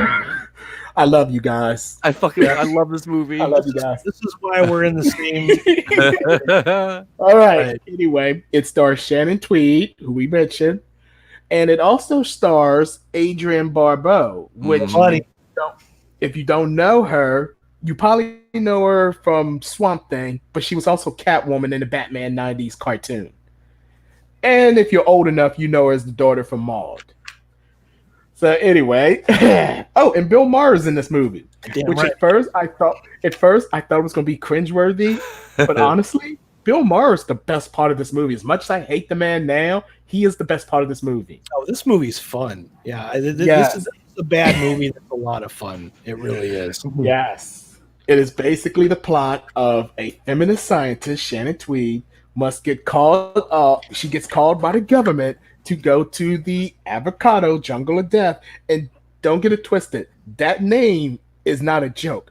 Avocado is very important in this movie. The avocado must flow. Hashtag avocado must flow. Let's get it going, guys. The avocado must flow. It does. The government wants the avocado. The jungle has the avocado. Even though it's called the Cannibal Women, they actually call themselves the Piranha Women, but they do eat people. Yeah. And look, this movie doesn't play around. This movie knows what you want, so within the first 3 minutes, you get a crap load of tits. You Yes. get some tits. They don't skimp out on the tits. There's like, we know what you want. Just hold up. We're gonna give you a little bit of plot, but till then, here's some titties. And so we get to it. But the funny thing is, as I was watching this, I was ready to rip into this. Yes, Blair, they eat. I'd buy that for $1. Yes, they eat people both ways. You're thinking about it. But anyway, so they get to actually, as I was watching this, I was ready to rip on it. But this movie, it's almost like Demolition Man. It actually has a point message about There's a real hidden comical message in there. Shannon Tweed represents feminism. Yeah. Shannon Tweed represents feminism as it should have been. Like, it's just but equal rights. Matter of fact, I even recorded I want to play it right quick. All right.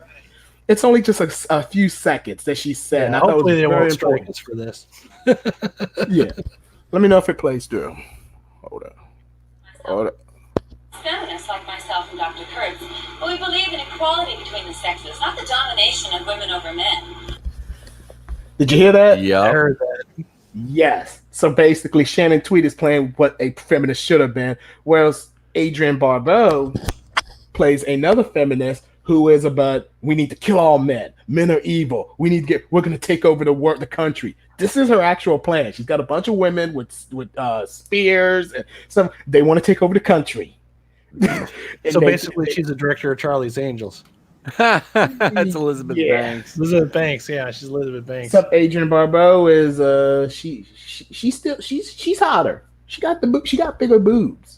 I always loved Adrienne Barbeau. I can't be mad at it. It's Catwoman, man. It's the only, as much as I hate Catwoman, I like Adrienne Barbeau's Catwoman. So she always gets passed with me. Bill Maher plays the tour guy, who is Shannon Tweed's ex-boyfriend. Well, at least a one-night stand. He is the funniest part, and he's a macho man, but not quite macho. He thinks of himself as a macho man. So when he sees like the male slaves that the cannibal women have, he's trying to teach them how to be men again. He's getting them to drink beers because they're scared of women. Problem is, he does too good of a job, and they try to rape the student that's with them. In which, what does Bill Burr say? I'm sorry that's happened, but I'm proud that they had it in them. Good luck with that line today. Bill Maher's lines are great in this movie. That is not aged well. He wrote them. Yeah. Yes. So anyway, I'm not gonna get too much into it, but there, like I said, there's some tits in the movie, and they kidnap men and then they fuck them and then sacrifice them. That's their thing. They fuck them and sacrifice them. They want to fuck Bill Maher and then kill him. They have all kinds of male slaves who are all ridiculously buff. In this movie, you can't take it serious because Bill Maher gets kidnapped and thrown in with the other men. And they play them like they're mentally handicapped, but one of them clearly has like a dumbbell in his hand that he's just lifting. It clearly came from a Planet Fitness. This movie really likes to play with stereotypes, and it's amazing. Yeah. Everybody looks ridiculously hot, and there's a student with them who kind of calls this out, like, why do you're all supposed to be like these savage women, why do you all have such good conditioner? I will give this movie, it's very self-aware. Yeah. It is. I'm not going to give too much in it because actually, I would recommend this. I give it a 3 out of 5. I'm glad this is your Tubi movie because, I you know where I saw this is was on Elvira's 12 Days of Horror. This was one of her movies. I was watching for Elvira, but then when she showed this, I'm like, hell, I'm enjoying the movie too. Yes. And actually, if you want to know, this movie comes from Full Moon Features, which if you don't know, they're the same production company that did Puppet Master and Subspecies. So, I used to subscribe to the Full Moon channel, and because there's a lot of that, like these Charles Band type movies on there, and I'm a big fan. I think most of their movies are on Tubi now, so you can get it. So they moved everything to Tubi. All right, well, I'm definitely downloading that. I'm downloading that shit tonight. And I'm gonna say it right now, fellas. You can find a copy on YouTube. We could watch party this. Oh, hello. I looked it up. There is a free copy online with no ads. I found it. Yes, all right, sir. Let's see some F's in the chat if you want to see us do a watch party of Cannibal Women and the Avocado Jungle Death. It would be my pleasure to show this. And it's not a long movie. It's only an hour and 29 minutes. It's not long at all. That's like perfect time right there. Let's see. All I need is one F in the chat. Just one F. There we go. All right. There's we're Blair doing X. Blair's the man.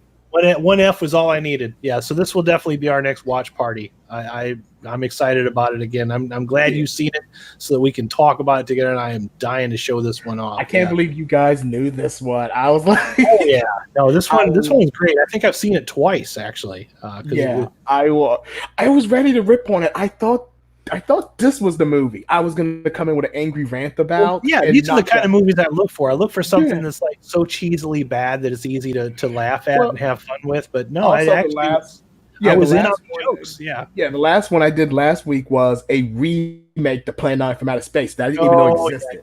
That movie was terrible. You can tell us a little bit about that one too. That one was... Okay, I'll make this one fairly quick because I mentioned it last week already. Understand? It's basically a remake of Plan 9 from Outer Space, except they play it more like a zombie movie, as opposed they don't even mention the aliens to like the last 10 minutes. There's zombies that are briefly mentioned in the original Plan 9, but all you see is the three, right? The big guy, Tor. All you see is Tor walking around. Tor. Well, see, that's what this movie meant. The remake messed up. the Elvira, Tor, and Bela Lugosi, they're in it, but only as brief cameos. Everyone else is just a generic zombie. I completely forgot about them until they die at the end of the movie. It's like the last 10 minutes, the movie's like, oh shoot, we forgot to actually throw some aliens into this. All right, there's aliens involved. You don't see the aliens still. This was the only decent thing in it. Was the angry video game nerd is in this movie. He's decent. He's easily the best part, and maybe I'm being nice because he's the angry video game nerd, but he did not piss me off. Yeah, I'm a fan of James Rolfe. I like it. It's not even an entertainment. This movie gets all a the 1. Same kind of movies I like. So yeah, this gets a 1. Cannibal Woman gets a 3. If it's fun, it is worth it. Tubi is a free app. Get it and watch it. It's definitely a 3-star movie. It's definitely worth a watch party, and we will definitely do that. We'll have to nail out a time where we can all get together and do that, but it'll be real soon. I'm glad you brought that one up. If we can watch Bill Maher back when he used to be a man. Bill Maher back when he still had something other than white hair. Yeah, he had long hair too. Long hair. So, did you see Flarex's comment? Read the IMDb description. This is great. The government hires a feminist at the local university to track down the piranha women living in the uncharted avocado jungle. Westernmost outpost is San Bernardino. That's pretty much it. To convince them to move to a reservation condo in Malibu. She hires a guide at the edge of the jungle, a male chauvinist pig, and they have many arguments about men and women as they work their way in and eventually confront the piranha women. Yeah, this is pretty much it. Yeah. I mean, if the description alone doesn't reel you in, I don't know what the hell will, Pete. You know, I mean, oh God, dude! Like I said, I haven't seen this in so long, but I did not know. This one's good, and my buddy Brian told me about another one that I love too. It's Sorority Babes and the Slime Bowl Bolorama is another one that we have to look up. That's a good one. I bet you that one's on Tubi. I'll have to check and see if I didn't know Tubi was free. I'm gonna download that shit. Tubi's free, man. It's got ads on it, but they're not as much as you think. I would say another free one. I can't get to work on my Xbox though. Is Pluto TV. It has like all the Mystery Science and Riff Track stuff. I got Pluto downloaded, but I have not looked at it yet. Tubi does not have as many ads as you think. They're not intrusive. Like does Tubi have an Xbox app? You know? They should. Yeah, I'll look and see if they have one tonight. But they got one on PlayStation. By the way, boys, it'll make you good to know that I did finally marathon all of the Mandalorian, so I'm completely caught up with it. Everything you guys said about it was right. Yeah. Yeah, told you. Everything you said about it was right. It's definitely good. It makes you mad because it's like, oh shit! All this time they could have made a good Star Wars movie, huh? That's what makes me mad. It's like I love that show, but it angers me. It's like, why does it anger you? Well, because they could have been making good Star Wars this whole damn time. Instead, they wanted to let the brand go crappy first. But 51% audience. We don't pay attention to Rotten Tomatoes, though. Yeah, we don't. They're too jaded. That's why we review stuff. What we say is what's law here, not Rotten Tomatoes. Damn it. Mm-hmm. But anyways, this is something I wanted to do, and I'm going to get out of the way. And I hope that nobody in this audience gets triggered by this, because I've noticed that, you know, in some of my other social media outlets, I post links to other websites and other services that have their top 10 lists, and it angers people that certain movies are not represented on the list. And I'm like, you do realize that this is somebody else's opinion, right? Not yours. Hey, representation matters. It triggers people. So I'm not doing top 10 lists. I'm doing top 5 lists. All three of us have 5 favorite movies that we're going to talk about briefly, and then 5 movies that we thought were the worst of 2019. But before I get into those, I want to let you know that I didn't buy my movie pass until towards the end of the year. So I had to kind of cherry pick my movies. I couldn't see everything. It's impossible to see everything. So there might be a few that maybe should have wound up on the list, but I didn't see them. So I'm not going to talk about it. I'm just going off of the ones that I saw. Okay. Going forward with 2020, I'm definitely going to try to see more movies, but I won't be able to see all of them, because you run into the dilemma of I can see 3 movies a week and 6 of them release. I have to pick the ones that are the biggest. You know, that's just the way I'm going to do it. So, or pick the ones that I think are going to hurt me the least. I don't want to see The Boss Lady. Okay, I'm just saying. I mean, I might, if it's on that night and there's nothing else, I might, but I'm not looking forward to that one. So, but anyways, somebody go first other than me. I don't want to be the blowhard here. Somebody else. I'll go last. Pete, you go first. All right. Well, we start with make sure, say your movie and then what it is that you liked about it. Are we doing the best? We're doing the best We're first. doing the best stuff first, and then we'll do the ripping on at the end. All right. Well, let's see. I'll start with probably Shazam. I really enjoyed this movie. I wasn't sure how it was going to pan out. I liked Zachary Levi from Chuck, so I kind of had that, positivity movement towards him. And the marketing for Shazam made it look good. It was fun. It was bright, colorful. It was like more what DC has come to be now post Snyder era. So I enjoyed it though, and I did like some of the Snyder DC films. I really did, but I like this a little bit more. Shazam was good. Alita Battle Angel was one that I had no knowledge of before seeing the marketing for it, and like I said, I thought it was marketed towards tweens at first, kind of by the way it looked. Got that vibe too. The trailers for it made it look kind of like it was going to be like Allegiance or the Maze Runner or something. Divergent, like the Scorch Trials, or all that. Kind of get squished together, and you're just thinking, oh, it's another one of those. Yeah, and it wasn't. It was surprising. No, it was surprisingly good. I think it was marketed towards that group, which I think was a mistake. Yeah, I don't think the trailers for Alita were good. No, because I didn't have any anticipation for it when I saw the trailers. Me either, dude. I don't feel bad about that one at all. I saw some spoiler-free early reviews, and I was like, "This is worth." And so I as soon as it came out on Blu-ray, I rented it, and I absolutely loved it. This one that I definitely want a sequel for. Next is Godzilla King of the Monsters. I freaking am a sucker for kaiju.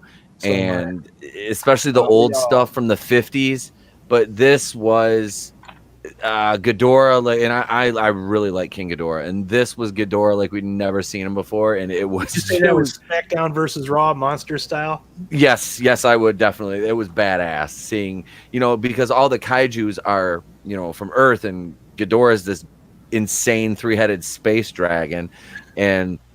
Yeah, it was good. I liked it. I'm very excited for Kong versus Godzilla, but it got pushed back to late next year, and I don't know if that's a good or a bad thing. I'm gonna say it'll probably be a good thing because I think it's a good thing. They're probably cleaning some stuff up in post, and let's see, take out the human element. King of the Monsters was great. Yeah, Leo, that was one of the issues that a lot of people had was the human issue. Was it Millie Bobby Brown that was in there? Was that who that girl was?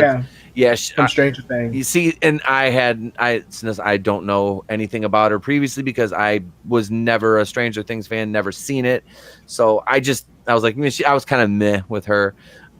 It's kind of how it is. It's the flavor of the moment. Yep. That's how the whoever gets in the movies is whoever's the biggest. Not necessarily a good actor or actress. Just they're relevant in the zeitgeist at the time, so they get. It's all about the butts and seats. Like, well, if we put Millie Bobby Brown in there, we might get maybe 15 more teenagers per row. That kind of stuff. Yeah. Yep. Next on the list, and then this is where it gets murky for me because I'm coming into I have my number 2 and number 1, and. Right now, I'm operating this list as a top 4, my favorites, because I'll circle back to that. I'll go right to my number 1. It's Joker. That hands down won the year for me, and I didn't get to go to the movies as much as I would have liked this year. And same thing like Adam said. And next year is going to be this year I'm already planning at least one a month, if not 2 sometimes, because I live. There's not many theaters around me. Me either. I think that's kind of the same thing where everybody. I don't have theaters. But if they had something like I could get that movie pass, they don't have. I have no AMC theaters, nowhere to get a movie. No theaters around here that did, because they're basically small independent theaters that are historical and locally owned. So if I want to go to a theater like that, I have to drive about 80 to 90 miles. Ooh, Yeah. Well, I'm sorry. There's one that's about 45 minutes away. So it's about 40 miles. And it's a college town just south of where CMU, Central Michigan University, is. So that one, if I really want to go see something like 3D, I'll go there. Or it's Saginaw is an hour away, an hour and 10 minutes. It's about 70, 75, 80 miles. So, but yeah, Joker was everything that everybody said it wasn't going to be. this movie's going to be overly violent and it's going to incite violence. And it was a brilliant character study. Joaquin Phoenix knocked Gonna murder your children, drown your puppies. Yeah, Joaquin Phoenix knocked it out of the park, man. He did it again. The guy is probably one of the best character actors I've ever seen.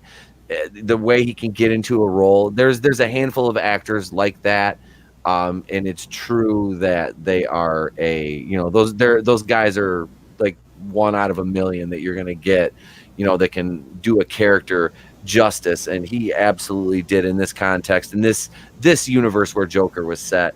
And I like that they didn't, like I said, you saw a young Bruce Wayne, but they didn't set, you didn't see much of him. You didn't get much of that. It was just focused on Arthur Fleck, the Joker. So now I gave you 4 movies, and I'm gonna have to say my fifth one. I'm gonna go back, and because I really don't have anything else to put there other than like a promotional video I may have watched for something I bought.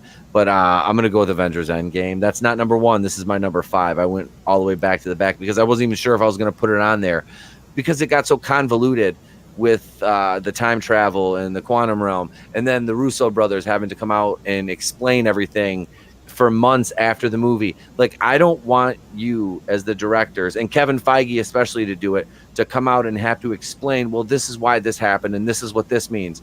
I should be able to watch your movie. If you had to do that, you kind of blew it. Yep. To digest your movie and be able to correlate things and tie things together, because your slogan for the MCU since the very beginning is it's all connected. Well, if it's all connected, then I'm smart enough to connect those fibers. I don't need you to explain it to me, except when you screwed up, and that's what you did in Endgame. Yes, it's the highest grossing movie of all time, but that's because it was the end of an 11-year saga. That's why. And that's my number 5. I didn't want to even put it on the list, but I really don't have anything to replace it with.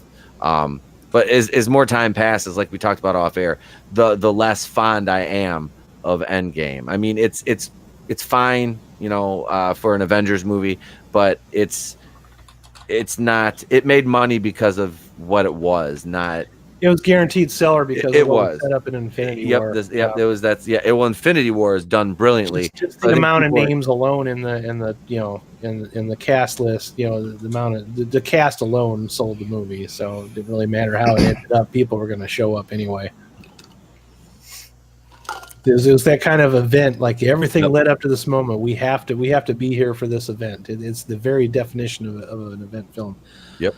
So Endgame is not on my top 5 list. I'm not saying I disliked that movie. It's just I forgot about it very quickly. There was a lot going on in it, and it felt more like the finale, season finale of a TV show that, it's like, well, that's that. Goodbye, old friends, kind of thing. It wasn't really something that I wanted to rush back and go see. I only saw it once, and I thought that was enough. And I enjoyed it fine for what it was. I didn't dislike it at all, but my top 5 list, I don't really have it in ranking order. I don't really think it's necessary. If you made my top 5 list, you impressed me, because you guys know how critical I can be, and I pick apart every aspect of the movie, from the pacing to the story, to the acting, to the way it looks, So probably my biggest surprise though of the year was Alita Battle Angel. It was not something that I initially ran out to go see. I caught interest in it when the whole Captain Marvel debacle was going down, and I was like, oh, so now we have an Alita challenge, which was it the Captain Marvel challenge? The Captain Marvel challenge was to go see Alita in place of Captain Marvel to prove to people that, us supposed incels that don't like strong female characters do in fact like female characters if it's a good movie. That was the whole point. So I went and I asked my fans, I'm like, is this really something that I need to go see, or is it something that I go see just to F you to Captain Marvel, and they're like, well, do you like Cyberpunk? I'm like, hell yeah, I love Cyberpunk. So I went and saw it, and I was pleasantly surprised. And the reason I liked Alita Battle Angel as much as I did is it has some fantastic world building, like really fleshed out, gorgeous world building. This is some place that I would like to visit. Don't know if I wanted to live there, but just the whole aesthetic of Iron City and the city above, Zalem, just the whole aesthetic of it is something that I would definitely like to revisit. I hope to God a sequel gets made. But yeah, Alita was a great time. The posters behind me, it's not really any big surprise there. The other one I really, really, really enjoyed was Once Upon a Time in Hollywood. Of course, they had me in the door at Quentin Tarantino, but I just really enjoyed every minute of that movie. That's one of the few really long movies that I saw that I wished was even longer. There's rumors that there's a 4-hour cut of this movie. I will be all over that. All over a 4-hour cut of Once Upon a Time in Hollywood. And the reason I like Once Upon a Time in Hollywood is it's a movie about making movies for people that love movies. What could be more beautiful than that? That's really what it's about. It's a fairy tale set in Hollywood in 1969. Absolutely loved it. Of course, obviously, you mentioned it. I'm going to say it too. Joker really blasted me, man. I mean, that was something that when I first heard about it, I'm like, oh, I don't know about that. And then I started gaining some interest. And then when it was so talked about and so publicly ridiculed by the people that we're always making fun of on our channels, I'm like, well, hell, now I got to go see it, you know? But I was pleasantly surprised. It had that whole Taxi Driver, King of Comedy vibe to it, and I really enjoyed it for what it was. And I think what makes it work is that it's like you say, it's a standalone movie. It's not trying to connect some giant universe or set up a bunch of sequels or something like that. It's one person story, and it's the story of the villain, which, argument with you if you want, Infinity War is not the same thing. DC is the first one that had a protagonist, a villain as the protagonist. They did it first. They did it the best. Yep. This movie is a little. It's still out at the box office in some places. It's still out there. It's a little engine that could. I will definitely be buying that one on Blu-ray. The other one that pleasantly surprised me, this one I actually went and saw twice, was Ford versus Ferrari. And I say that Ford versus Ferrari is the best movie that came out in 1996 or the best movie that came out in 2019 that should have came out in 1996, because it feels like a 1996 movie. It has that vibe to it. I got a lot of, like, if you liked movies like Apollo 13 or Space Cowboys, you would like Ford versus Ferrari. Yes, it's about racing. No, you don't need to know shit about cars or racing, because what it's really about is it's about second chances and friendships, which is something I think everybody can get down with. That's really the focus of the movie, second chances and friendships. Last on my list, but not least, is The Irishman on Netflix. Absolutely one of the best things that Martin Scorsese has ever done. It was an absolute delight to be alive during a time when all of those guys were in the same movie. Released on Netflix of all places. I would have definitely went to the theater had there been a showing near me, but there was not. So I had to wait for it to come out on Netflix. It's a travesty that it wasn't in movie theaters, because it should have been. Because you're not going to get another Martin Scorsese, and this will probably be his last movie too. I think it's good that he's going out on top, but it's sad because it's an end of an era. Yeah, that movie was. I can't believe I forgot about that one. I watched. I didn't want to say anything because I don't want to mess up your list. But yeah, no. I wish you would have, because that would have been. Say The Irishman? Oh shit, no, he didn't. Wow. Yeah, that would have been on there. God damn, that movie was. Because I Goodfellas. I watched Goodfellas and Casino, and oh my god. Yeah, that was just those guys, those in Scarface. I mean, in my office, there's like a bunch of Scarface stuff in my walls, and I've literally seen that movie probably 300 times. I'm not even joking. I mean, I love Al Pacino. It's a gangster movie about real gangsters. Yes. Too. Like, and I took mob history classes in college. That was one of my history credits were in the history of the mafia. And I mean, I've always had a thing for that. So yeah, seeing a lot of these guys, fleshed out on screen like that, especially when it comes to Goodfellas was loosely based on a lot of like real life, but there was a real life Henry Hill. But yeah, there were some liberties that they took place, and they had to do a lot of name changing. Whereas with The Irishman, these are real people. This is what might have happened. They can't prove that the Irishman is the guy that killed the guy that I don't want to spoil anything if you haven't seen it. But, these things could have happened. These are real people in the movie.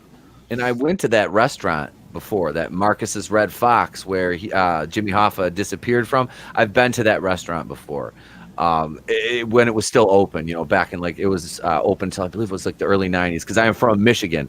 So, yeah, it was something. It's also one of the best things that I've seen De Niro do since, like, say, Taxi Driver or even Raging Bull. I mean, this This is definitely De Niro at his finest, you know, because a lot of movies he's just kind of there.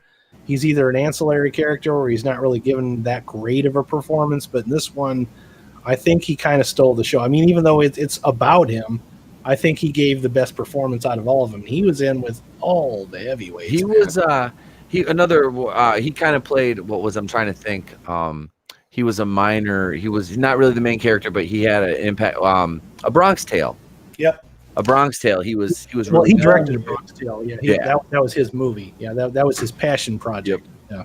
That's a good movie too. But I still think that he was great in this one. Oh, he was. The de-aging technology was really good. Did you see they did a deep fake with him and it actually looked better than the de-aging technology? That I was like, holy shit! It wow, how much they spend on the de-aging technology? The only time you really notice it is when you first see it, but then as the movie goes on, you kind of forget about it. But it was enjoyable to see them be able to do that just to get that last performance. It's like the one last ride, you know. It was also fun to see Joe Pesci as the boss because that was always the big thing in you know, Casino. Spoilers, all right, if you've been dead and in a cave for the rest of your life. He doesn't make it in Casino, and he doesn't make it in Goodfellas. In this one, he starts off as the boss. So I thought that was like kind of an answer to those other two movies. That famous Dennis Farina line, go get your fucking shine box, go get Tommy. your fucking shine box. Yeah. Get your shine box, Tommy. That actually isn't Dennis Farina. I forgot that guy's wasn't name. That Dennis Farina? No, that's not Dennis Farina. He was not in that one. I'll pull up the guy's name, but he's actually a crooner. Let me find that guy's. I can't. I don't know he why. Always plays a wise guy though. He's probably got a hair helmet. That's why I confused him with Dennis Farina. I always call him Billy Bats, but that's not really his name. That was his name in the movie, you know. But it's the Billy Bats guy. I'll pull him up in a second here. But yeah, he's not Dennis Farina. This is I'll see if I can find the guy here. Real scary looking guy. Frank Vincent, that's his name. Frank Vincent, okay. Here he is right here. Okay. Share it as a screen. There he is. Yep. Yeah, that's not it's the hair. He just doesn't have the mustache. But yeah, he was in The Sopranos. Yep. He's good in that too. Yeah. God, I love that show. Was great until the very last season. Then it shit the bed because it got all like just bleh. The last season of that show. Doesn't it bum you out, man, when you're really invested in something and just kind of go, yeah. Oh yeah, I was because like that was a choice. A lot. I started watching more that often than not, man. Yep, watch that all the way through. Alex, what's your top 5 favorites of 2019, so that we can all right move on and put 2019 to bed. Okay, I'm gonna give a spoiler right now. I'm gonna say some stuff. There's one of each list that everyone's gonna think they should be reversed, but they're not. I put them where they are. That's why I'm looking forward to your list, sir. Yep. Yeah. Because you're not afraid to tell you when you like something. I will say just a quick runner-up. I did love Shazam and Happy Death Day to You. I thought those were good movies. Happy Death Day has been one of the new horror franchises I've kind of really enjoyed, so I like the sequel. I'll just get those out of the way right quick. Number 5, my best movie, X-Men Dark Phoenix. I really did enjoy that movie, and I thought the media was way too harsh on it. It has problems. It does. It definitely is not the best X-Men movie. I don't even think it's the best First Class movie. But it did the Skrulls so much better than Captain Marvel. It felt like they finally kind of got the X-Men down right the way they were supposed to be. Mystique's not in it as much as people think she is. So I was like, yeah. My only complaint about Dark Phoenix was they went back to those stupid blue and yellow costumes after it was such a big deal. I remember people in my theater applauded in X-Men Apocalypse when they finally showed them in the X-Men costumes. It's like, oh my God, 20 years it took us, but we finally got here. And then Dark Phoenix, you're back to the stupid yellow and blue. But whatever. Other than that, I liked the movie. It was my number 5. It was fun. Number 4, Godzilla, King of Monsters. I really enjoyed this movie. It was fun. Once again, it had some problems, like did they always have to fight in the dark and stuff? But even I understood. They said King Ghidorah was causing weather fuck-ups everywhere he went, so that was the explanation for the clouds and the rain, so fine. I can live with it. It was still fun. I enjoyed it. It focused more on the monsters. That's cool. I didn't have a problem with that in the first movie. People forget the original Godzilla movies. Godzilla's not in them as much as they think he is. Number 3, Alita, Battle Angel. Such a likable character Alita was. I rooted for her like even when her love interest was kind of bland, I still wanted her to end up with him just because I knew it would make her happy. She was such a likable character. I like the villain. I've come to like Hugo a little bit better than my first impression of him. Yeah, I don't hate him. Mostly, I don't hate him, mostly it was great. the actor's line delivery that bothered me. But some of his lines are some of my favorite. Like, you know, if you want to get ahead, you got to be hard down here, and you know, it's like, you know, some of those lines that he says just kind of work for me. Like, you know, it's you know, those lines like it's a doggy dog world and you got to keep your eye on the prize, all that stuff. Those are things that you can take with you every day into life, you know. So actually, I want to address this comment right quick. Leo read, X-Men Dark Phoenix is not as woke as you think it is. Trust me, bro. It gets taken care. Like, it is, the advertisement made that movie seem like it was so much woke. It's not. Like, you know what? The movie's, oh, can I give a spoiler for it now? Does anyone? I feel like no one likes this movie anyway. That scene where Mystique says, "Oh, it should be called the X-Women" and stuff like that. Mystique gets killed 10 minutes later, and she's gone. That's what you get for saying that. Yeah, yeah. You know what? I always hated Jennifer Lawrence, and Jennifer Lawrence with Mystique was terrible. I preferred Rebecca Romaine was a way better. Mystique. Yes. So trust me, my friend, after that one little line about, oh, it should be called X-Women, she gets killed off, and it never gets brought up again for the rest of the movie. They're just the X-Men. Yeah, that movie is not woke. They brought her on board when she was a nobody, and then she got to be Mrs. Big Britches later, and then she wanted out of X-Men. Yep, she wanted out of that franchise, and boy, did it show. All right, what was I on? Alita. Okay, so number 2, Irishman. I feel like I'm just going to repeat everything you guys said, so let's just leave it at The Irishman. Great movie.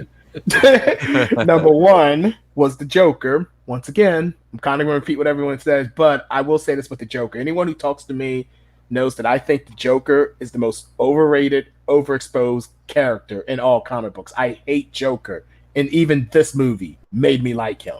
So for this to wind up on your list is a feat in itself. Yeah. Like, I hate the Joker. I'm the person's like, I'm sick of Mark Hamill. So it's like, I still like older. I think you got a point though. I think the Joker gets a little bit too much exposure. Especially after talking about Ledger. Everybody wants to play the Joker. Hey, let's have a female Joker. It's like, oh God, dude. You know? No, they're never going to do Joker's daughter. They did that in the comic books. It bombed badly.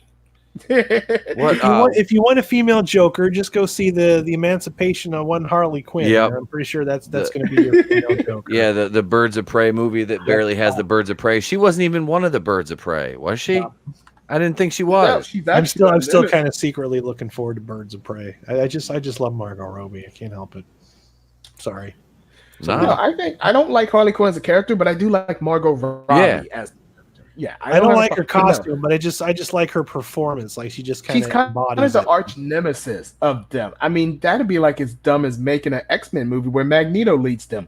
First class, and I hate First Class. Even if they showed us all the best scenes in the trailer, at least I know there's those best scenes in there. So yeah. Cool. I hate First Class more than I do even Origins Wolverine. So yeah, that'll tell you what I think of it. Oh, and I said number 1 was Joker, right? Yeah. Number 1 was Joker. So now we're going to the worst list. Oh yeah, all right. We're kicking into the worst list. I tried to avoid a lot of movies this year, so this was actually kind of harder to do. But number 5, Glass. Glass was really disappointing. I haven't seen it yet. I haven't either. Yeah, I heard Glass. Heard it was hot garbage and just decided to sit that one out. It is not Shyamalan's worst movie, but there's a potential there, and Shyamalan never reaches for it, and it just annoys you because you'd be like, just grab it, just grab that ball and run with it. He does not run with it.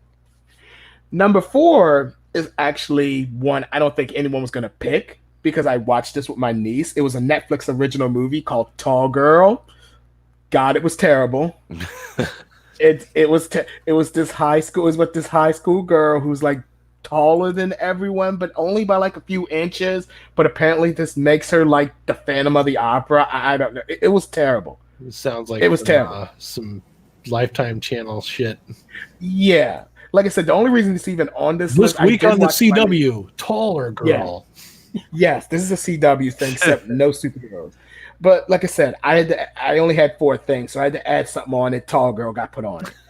Number 3, Avengers Endgame. I've said it before. That movie is not going to age well. I don't think any of the I think Avengers a are lot going of to age people have well. kind of forgotten about it because Yeah. it's kind of one of those movies like, the good movies are the ones that I'm thinking about them after I leave the theater. Endgame Yeah. wasn't one of those movies. It's just like, okay, well, that happened. I did my part. It's like, Infinity War is the only one I think that's going to age well. Yeah. I said it before. I don't think any Avenger.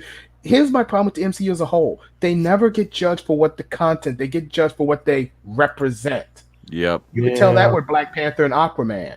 And that representation thing is Yeah. going to be a thing of the 20 teens. I'm telling Yeah. you. It's going to Plus, fade you know out. me. I was sick of the Marvel formula by the time we got to Iron Man 3. Yeah, I started feeling the Marvel formula was- like right around Winter Soldier was when I started to notice the formula. I'm like, wow, these are really. But see, Winter Soldier is the one I think kind of breaks away from A the lot of formula people little bit. love the Winter Soldier. That is and my favorite movie. I get a lot Yeah, of that's shit. what it breaks I get a out. lot of shit for not liking that one, but it's just the Winter Soldier. I was noticing a definite formula, and I noticed that I was starting to check out a little bit. That's where I started to feel it, and maybe I'm just weird. I don't know, but No, that's just where I was it's just your individual I'm not taste. saying bro. I dislike that movie because I saw that. I would Bro, say I that just put Avengers Endgame on the worst list and Dark Phoenix on the there best list. were Trust me. aspects of that movie that I enjoyed, and I also thought that movie looked really goddamn good in 3D. Because I was talking about Bill. I was talking with Bill at the theater today. He saw Star Wars in 3D, the new one, and he said the 3D didn't look good. And I'm like, really? I'm like, of all the movies that would not have good 3D, I would think that the Star Wars would not be one of them. And I was trying to think, what was the last movie I saw that looked really good in 3D? Because a lot of it just looks kind of gimmicky, like here's an image and then here's another image, But the 3D on Winter Soldier looked really on point, So I did enjoy that. But I was starting to feel the formula and the dialogue, and I was starting to check out a little bit at that point. And then Guardians came back and saved it all for me. See, I always figured Guardians was kind of when the formula went into full effect. Although I still like Guardians, but still. Yeah. All right, number 2, I put Shaft. I hated this movie. Oh, It really? seemed like I kind of Yes. want to see it, but I heard it seemed like they things. kind of went Ragnarok with it. Like Oh. they went way too comedic with it. Oh, okay, yeah. They go way too. And I'm sitting there, I was like, why is it even called Shaft? Like it's clearly a sequel to the movie Shaft with Samuel L. Jackson. Just call it Shaft. Like that. Hey, which movie with Samuel L. Jackson was Shaft? It's really Shaft stupid to or call Shaft? it, or to Shaft? call it Shaft again. This is Yeah. the stupid thing that people do now. We just keep calling the same movie the same fucking thing, and it's like Which, if it's a almost the reboot same or remake, fucking that's movie. fine. But it's a sequel. I liked the Samuel L. Jackson Shaft. Oh, and the I first one was love good, the man. original Shaft as well. I like it equally. Yeah. I don't This one think was one's better terrible. than the other. But yeah, I was like, why would you put all three of these guys in a movie? That's kind of weird. Yeah, and they do the thing. Like, yeah, he's the next Shaft. It's like, I would have been okay if you just called it Son of Shaft or Shaft Jr. Just anything. Just Son of anyone Shaft. knows Shaft that. returns. Especially with Shaft Halloween. lives. People know what Halloween. No, I wait. really- I got it. Shaft Resurrection. Return of the Shaft. I just hate bad movie titles. That's like such a pet peeve. Shaft It's why. Resurrection. Shaft It's why I rises. It's why I can't get into the Fast. insertion. It's why I can't get into the Fast and Furious movies because I was like, yo, those titles suck. Yeah. There's the Fast and Furious, there's Fast and Furious, there's the Fast and Furious, there's Fast and the Furious. Those movies are just so fucking confusing. Was it Too Fast and Too Furious? That's the only one I can actually understand. I was like, okay, that's clearly part 2. Oh, you That's got clearly- then you got Tokyo I want to Drift see. too. I want to see the crossover where they have Shaft and Riddick together, and they just call it Fast and Furiosa. Oh god. Yeah, I hate Halloween. I hate how they did that. It's like, just call it Halloween 2. I mean, it's crappier than the real Halloween 2, but fine. Yes, Leo was right too. How the This thing year, Fast and Furiosa.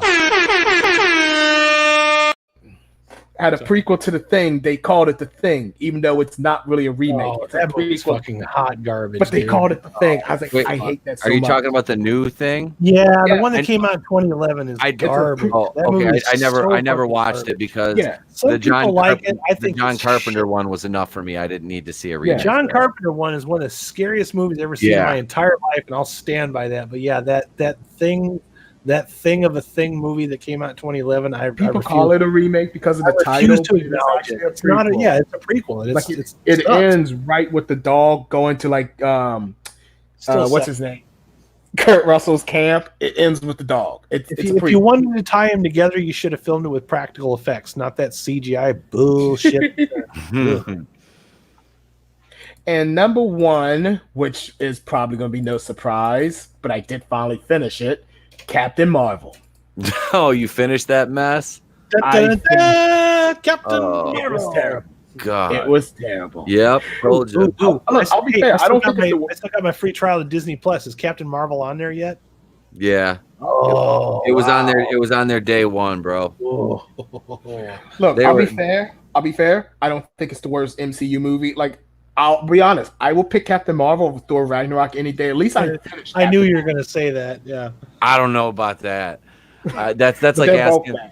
That's like asking whether would I rather be shot in the face or stabbed in the stomach Well, with a here's the friggin' difference. machete. I haven't seen Captain Marvel, but the one fucking MCU movie I hate the most is fucking Incredible Hulk. Oh God, I love that movie. I love that one, man. I love Ed. I wish Edward I Norton left was that still movie playing the angry. Hulk. I left that movie angry because I'm a huge Ed Norton fan, and I'm a huge fan of the Incredible Hulk character, and I just felt like I wasted my time with those actors, and all I saw was a crappy monster movie. No, that was That's better. what the Hulk needs to be. Yeah. Yep. That's what it needs to be. Not the People soy-based Hulk. Yeah, I people guess I'm weird. I didn't like it at all. see, people were kind of getting tired of the whole Hulk always on the run from the army. People's like, when are we going to see Hulk fight monsters? Yeah. Dark World. See, I don't hate Dark World that much. I think it's a weak movie, but I'll take it compared to like Ragnarok. Yep. Absolutely. I appreciate that more now with my Dark newfound World's hatred of problem Ragnarok. was- Like what good does it have to have Tim Roth and fucking Ed Norton if you're not going to see those two acting, and you got them just chasing each other, and then the rest of the half of the movie is them just in monster form, which means they're not really there. Yeah, That's the point. I didn't come here for Ed Norton. I want to see the Hulk. Yep. That's a big problem I have with superhero movies now. You never see the superhero. You see the mask off. I'm just I'm getting too someone old. someone bring up the Infinity War poster, the Endgame poster. Every superhero has their mask off. Every single one. I've got the my kid's got the Infinity War poster in his room. Yeah, none of them wear fucking masks. Captain America wore his mask in the first Captain movie and the first Avengers, and after that it was like, hey, it's almost like a bad 90s poster. Remember when all the horror movies that came out in the 90s just had a bunch of faces on the poster? It's like, oh, this actor and this actress and this actor. It's like, okay, so 80% of these people are gonna die, or and those horror posters, like, it's just basically you put an X over fucking whose face is not gonna make it through the movie. But like, you could tell the difference between Scream and I Know What You Did Last Summer. They have the exact same fucking poster. Yep. That's why I have such a respect for the Faculty. Yeah. Oh God. That's why I have such a huge respect for Hugo Weaving in V for Vendetta. He never takes that mask off, and the one time he does, the camera never shows his face. Yep. Everyone else, Topher Grace in Spider-Man 3. Look, in Spider-Man 3's defense, Venom actually looks cool. The problem is he kept taking off the mask and showing me Eric Foreman. Yeah. When I was like, put the mask back on. Put the mask back on. They can't help it. Like, superhero movies now, it's the worst thing about modern superhero movies. They all want to take the mask off for the end. Like, honestly, Endgame, it kind of, when he said, what was he killed Thanos, he's like, I am Iron Man. I was like, that made no sense. He should have said, I am Tony Stark. You haven't been Iron Man this entire time. I keep seeing Robert Downey Jr. I've yet to see Iron Man. I was like, none of you guys. I was like, my God, Thor couldn't even put a hat on. A hat. Spider-Man, who's known for having a secret identity more than anyone else, he never even puts his mask on. He was flying around the battlefield without his mask on the end of that damn movie. And when they do put their mask on, what do Marvel movies do? They show like the inside of it so I can still see the actor's face. I don't want to see Robert Downey Jr. I want to see Iron Man. Yep. I don't want to see. That's what I paid to see. Ryan Reynolds, I give Ryan Reynolds credit for this. Deadpool, he keeps Deadpool ugly. Yep. He keeps that mask on. Yep. You don't see Ryan Reynolds except for like the first few minutes of that movie. That's because unless him and T.J. Miller are joking back and forth. I think, but even then, he's kind of ugly looking. You still seeing Wade Wilson. You're not seeing let's be honest. Most movies look like an avocado that fucked an older, uglier avocado. Was it from the Jungle of Death? It must have been great. One of them cannibal women. That's T.J. Miller from Deadpool. Dude. Oh. Had Deadpool been made by anyone else, Ryan Reynolds would have just simply had a scar on his eye, and that would have been considered the cancer ugly thing. He would have just been Ryan Reynolds the entire time. See, that's the thing with where you said he keeps his mask on, because Ryan Reynolds, unlike those other dudes, ain't insecure as fuck, and he knows Ryan Reynolds knows what he is, and he knows what how he's seen. So he's like, I can keep this mask on. They're paying me a shitload of money. This character's bad as fuck. He has a mask on, and he's burned up and looks like a fucking Freddy Krueger's junk. Or what is that? What is yeah? You know, he looks like what is the one Twitter account that's always on WCBS? Darth Vader's disembodied charred phallus. That's what he looks like. That's what his face. I imagine it looks like. It that. ain't even just superhero movies. It ain't even superhero movies. Kylo Ren. Yep. Kylo Ren actually looks cool when he has the mask on, but then he takes it off. Could you imagine Darth Vader just taking that mask off and looking like David Prowse the entire trilogy? That would have killed it. It wouldn't have been fucking. He wouldn't have been Vader. It just would have been like some. And mind dude. you take the mask off. So that means you can't use James Earl Jones' voice. You have to use David Prowse. Can you imagine if Destro took his mask off in the cartoon? How fucking stupid that would be. Have you not seen G.I. Joe 1? The movie? Yeah. Wait, Destro doesn't have his mask on. Destro doesn't get his mask till like the last 10 minutes. We don't talk about that. Yeah. We don't talk he doesn't. He doesn't get his mask for the last 10 minutes. Cobra Commander doesn't get his mask. G.I. Joe: The Rise of G.I. Joe: The Rise of Cobra is what Green Lantern the movie is to Green Lantern fans. It's pretty much the same travesty. Wait, Cobra Commander doesn't have his fucking mask? No. Okay, that makes no goddamn sense because the only time he does have a mask. Joseph Gordon-Levitt. The whole Cobra Commander thing is a big fake out. It's a fake out. You're not supposed to know it's Cobra Commander until the last 10 minutes. But you see it's coming anyway. It's just. I was gonna say because the only time he ever took his mask on off in the show was when he was the Snake in the first movie. When they were fucking with Globulus. let's just say G.I. Joe, the actual live action G.I. Joe movie has about as much to do with G.I. Joe as the fucking Resident Evil movies have to do with the video games. Okay. Hold up. Credit to the G.I. Joe movie. Snake Eyes did keep his mask on. Yeah, but now they're doing Storm Shadow didn't. Storm Shadow didn't. What? Storm Shadow only had that mask off. Why would he take his fucking mask off? He's a ninja. How much you want to bet now that they got an Asian person to play Snake Eyes who's supposed to be white? How much you want to bet that mask is coming off a lot? Oh yeah, that mask is coming off. Just so they can show you that it's an Asian guy under there. Yeah. Which I'm saying, I was like, Snake Eyes isn't Asian. I was like, yeah, he's white. I was gonna say, I thought Snake Eyes was white. He's a white dude. I hate that in superhero movies so much, man. I was like, just show me the look. If you want to show your face off so much, then go do a drama. We're going from top 5 worst movies of 2019 to top 5 worst movies of the decade. I know. Judge Dredd.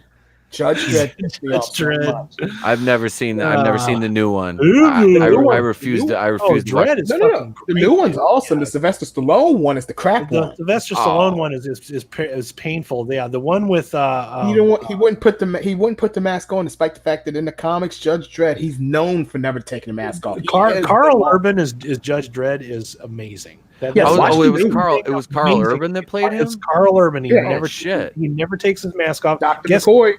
Guess who the fucking villain is? Lena Headey. And I love Lena Headey. She's a fantastic fucking villain. Well, shit, I might have to check this out. Oh, yeah. The remake is awesome. If you've never seen Dredd, you're in for a treat. No, I've never seen. I'm going to write that one down. Avoid Judge Dredd. Watch Dredd. Yeah, Dredd. It's just called Dredd. That one it's like kind of low budget, but it works so well. It's like down. The have Dredd you ever seen the Raid? It's like down and dirty and in the streets like the comics should have been. Yeah. I saw the original one in the theater. Have you ever seen the Raid? No, I was going to say Dredd is just basically the Raid. Yeah. Where Dredd has to go in a building, he has to walk, he has to go through each floor full of criminals to get to the main criminal. That's the Raid. Okay. Yeah, every building high rise in Mega City 1 is like its own individual ghetto, and they all have like their own gang leaders. And this particular one that they go into, the gang leader is Lena Headey. Okay. All right. Her name is Mother. She's badass. Man. Yeah, she's fucking great. It's not like the movie Mother. No. I tried to watch that once. I couldn't do it. I haven't. I won't. Did we get through your list, Alex? We got to my list. So much I lost track. Pete, what do you got for your sucks? Of course, we're going to trail off. Your top 5 worst of 2019, bro. Oh, all right, let's see. And I know you saw some Jim Dandies this year. Oh, God, in no particular order.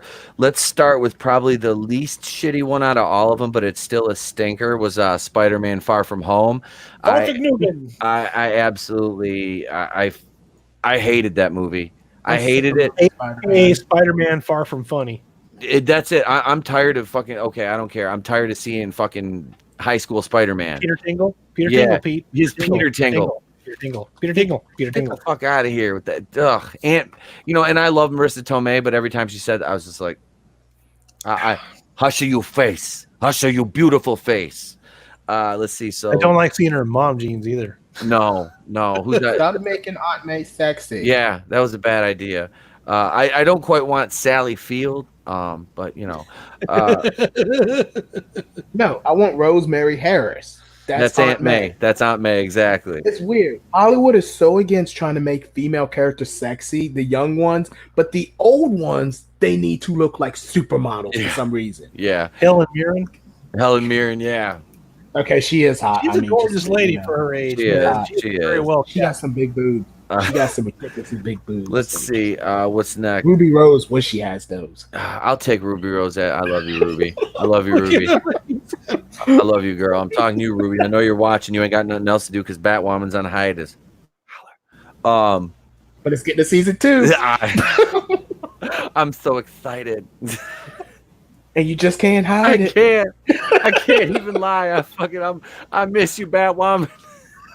He's Someone got linked Stockholm this, syndrome so bad. Look at him. yes. Someone linked this video to Ruby Rose's He's Twitter. losing his shit. Let her know we love her. I'm gonna have to start being nicer to her in my goddamn reviews. I'm gonna tweet her, see if I can hook up with her. No. Oh, Flare X. Oh no. Oh.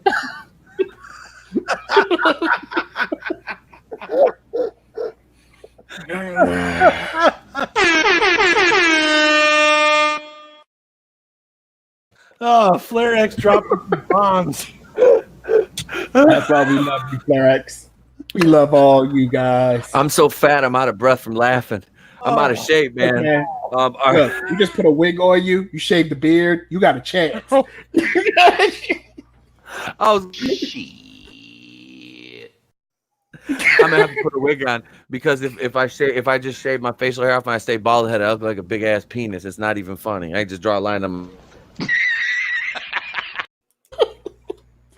Oh God! You know what, Pete? One day you're gonna have me and Adam on for one of these Batwoman reviews, just so we can just discuss it. I'm not gonna watch the show, but we can discuss it. You're gonna watch it. If I gotta watch it, it's on the CW. I don't have CW. I don't have CW. You don't have to. Are you trying to say I should pirate the show? Are you trying to say I should You can go right on their website the next day. You can go right on their website the next day. I don't have internet. Don't you lie to me. I don't have internet. This is like Now for something completely different.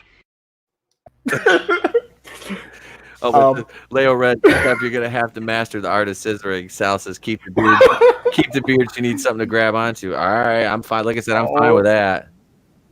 Now, do you want to dress up like Batwoman, or do you want to dress up like in the suit from John Wick 2? I'll take the suit from John Wick 2. Or do you want her in a prison outfit like Orange is the New Black? You're killing me here, man. I don't know. I just like that leather vest she was wearing the other day in that picture. Oh, you like the leather? Okay. We going S&M dominatrix. I'm back cuffs too. She said. Oh yeah, she doesn't have to bring she doesn't have to bring the fuzzy bat cuffs either. I'll take the regular ones, man. I like it a little bit. It's gonna hurt. That's fine with me. I don't mind. And it's not the first time I've been in handcuffs either. So That's what she said to you. No, God! No, God, please, no! No! you're gonna have to dress up like Tu Wong Fu. Thanks for everything, Julie Newmar. I would be the ugliest female alive. Pete's the laced man. Oh God. Just get roasted here. I don't know, man. Look, I don't know. Look, honestly, I'm a straight man, but I think Pete with a wig is still gonna look better than the Karen haircut Captain Marvel had in Endgame. I think Pete. I mean, am I wrong, people? Would Pete in a wig still not look better?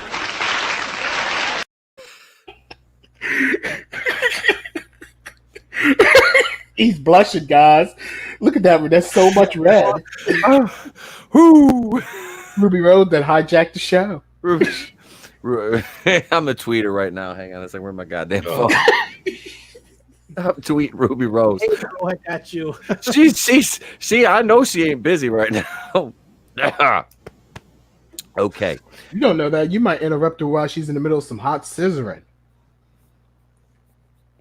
Swing, swing, shut it. Flare X says, I got him again. Damn you. She might even be scissoring, what's her name? Melissa Benoist from Supergirl. I'm getting in on that. I wouldn't even mind if it was Rachel Scarston that plays Alex on the show. I'd prefer that, actually. I'm not saying I've thought about it, but I might have put some thought into it. I don't know. We'll get you. We'll get you Corey Chase. Oh no, I meant Felicity, not the porn star. Good thing we're not monetized. And now a 15-minute rant about who I want to bang on CW shows. 2 hours later. And now here's Conway Twitty. Ladies and gentlemen, Mr. Conway Twitty. Hello, darling. All right. We're sorry, Adam. Oh, Lord, I apologize.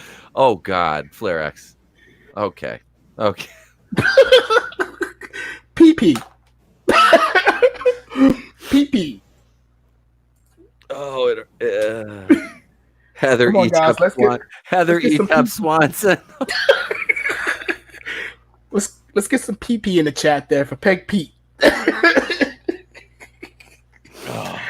Oh, my stomach hurts. Oh God, this is awesome. Sorry, Adam.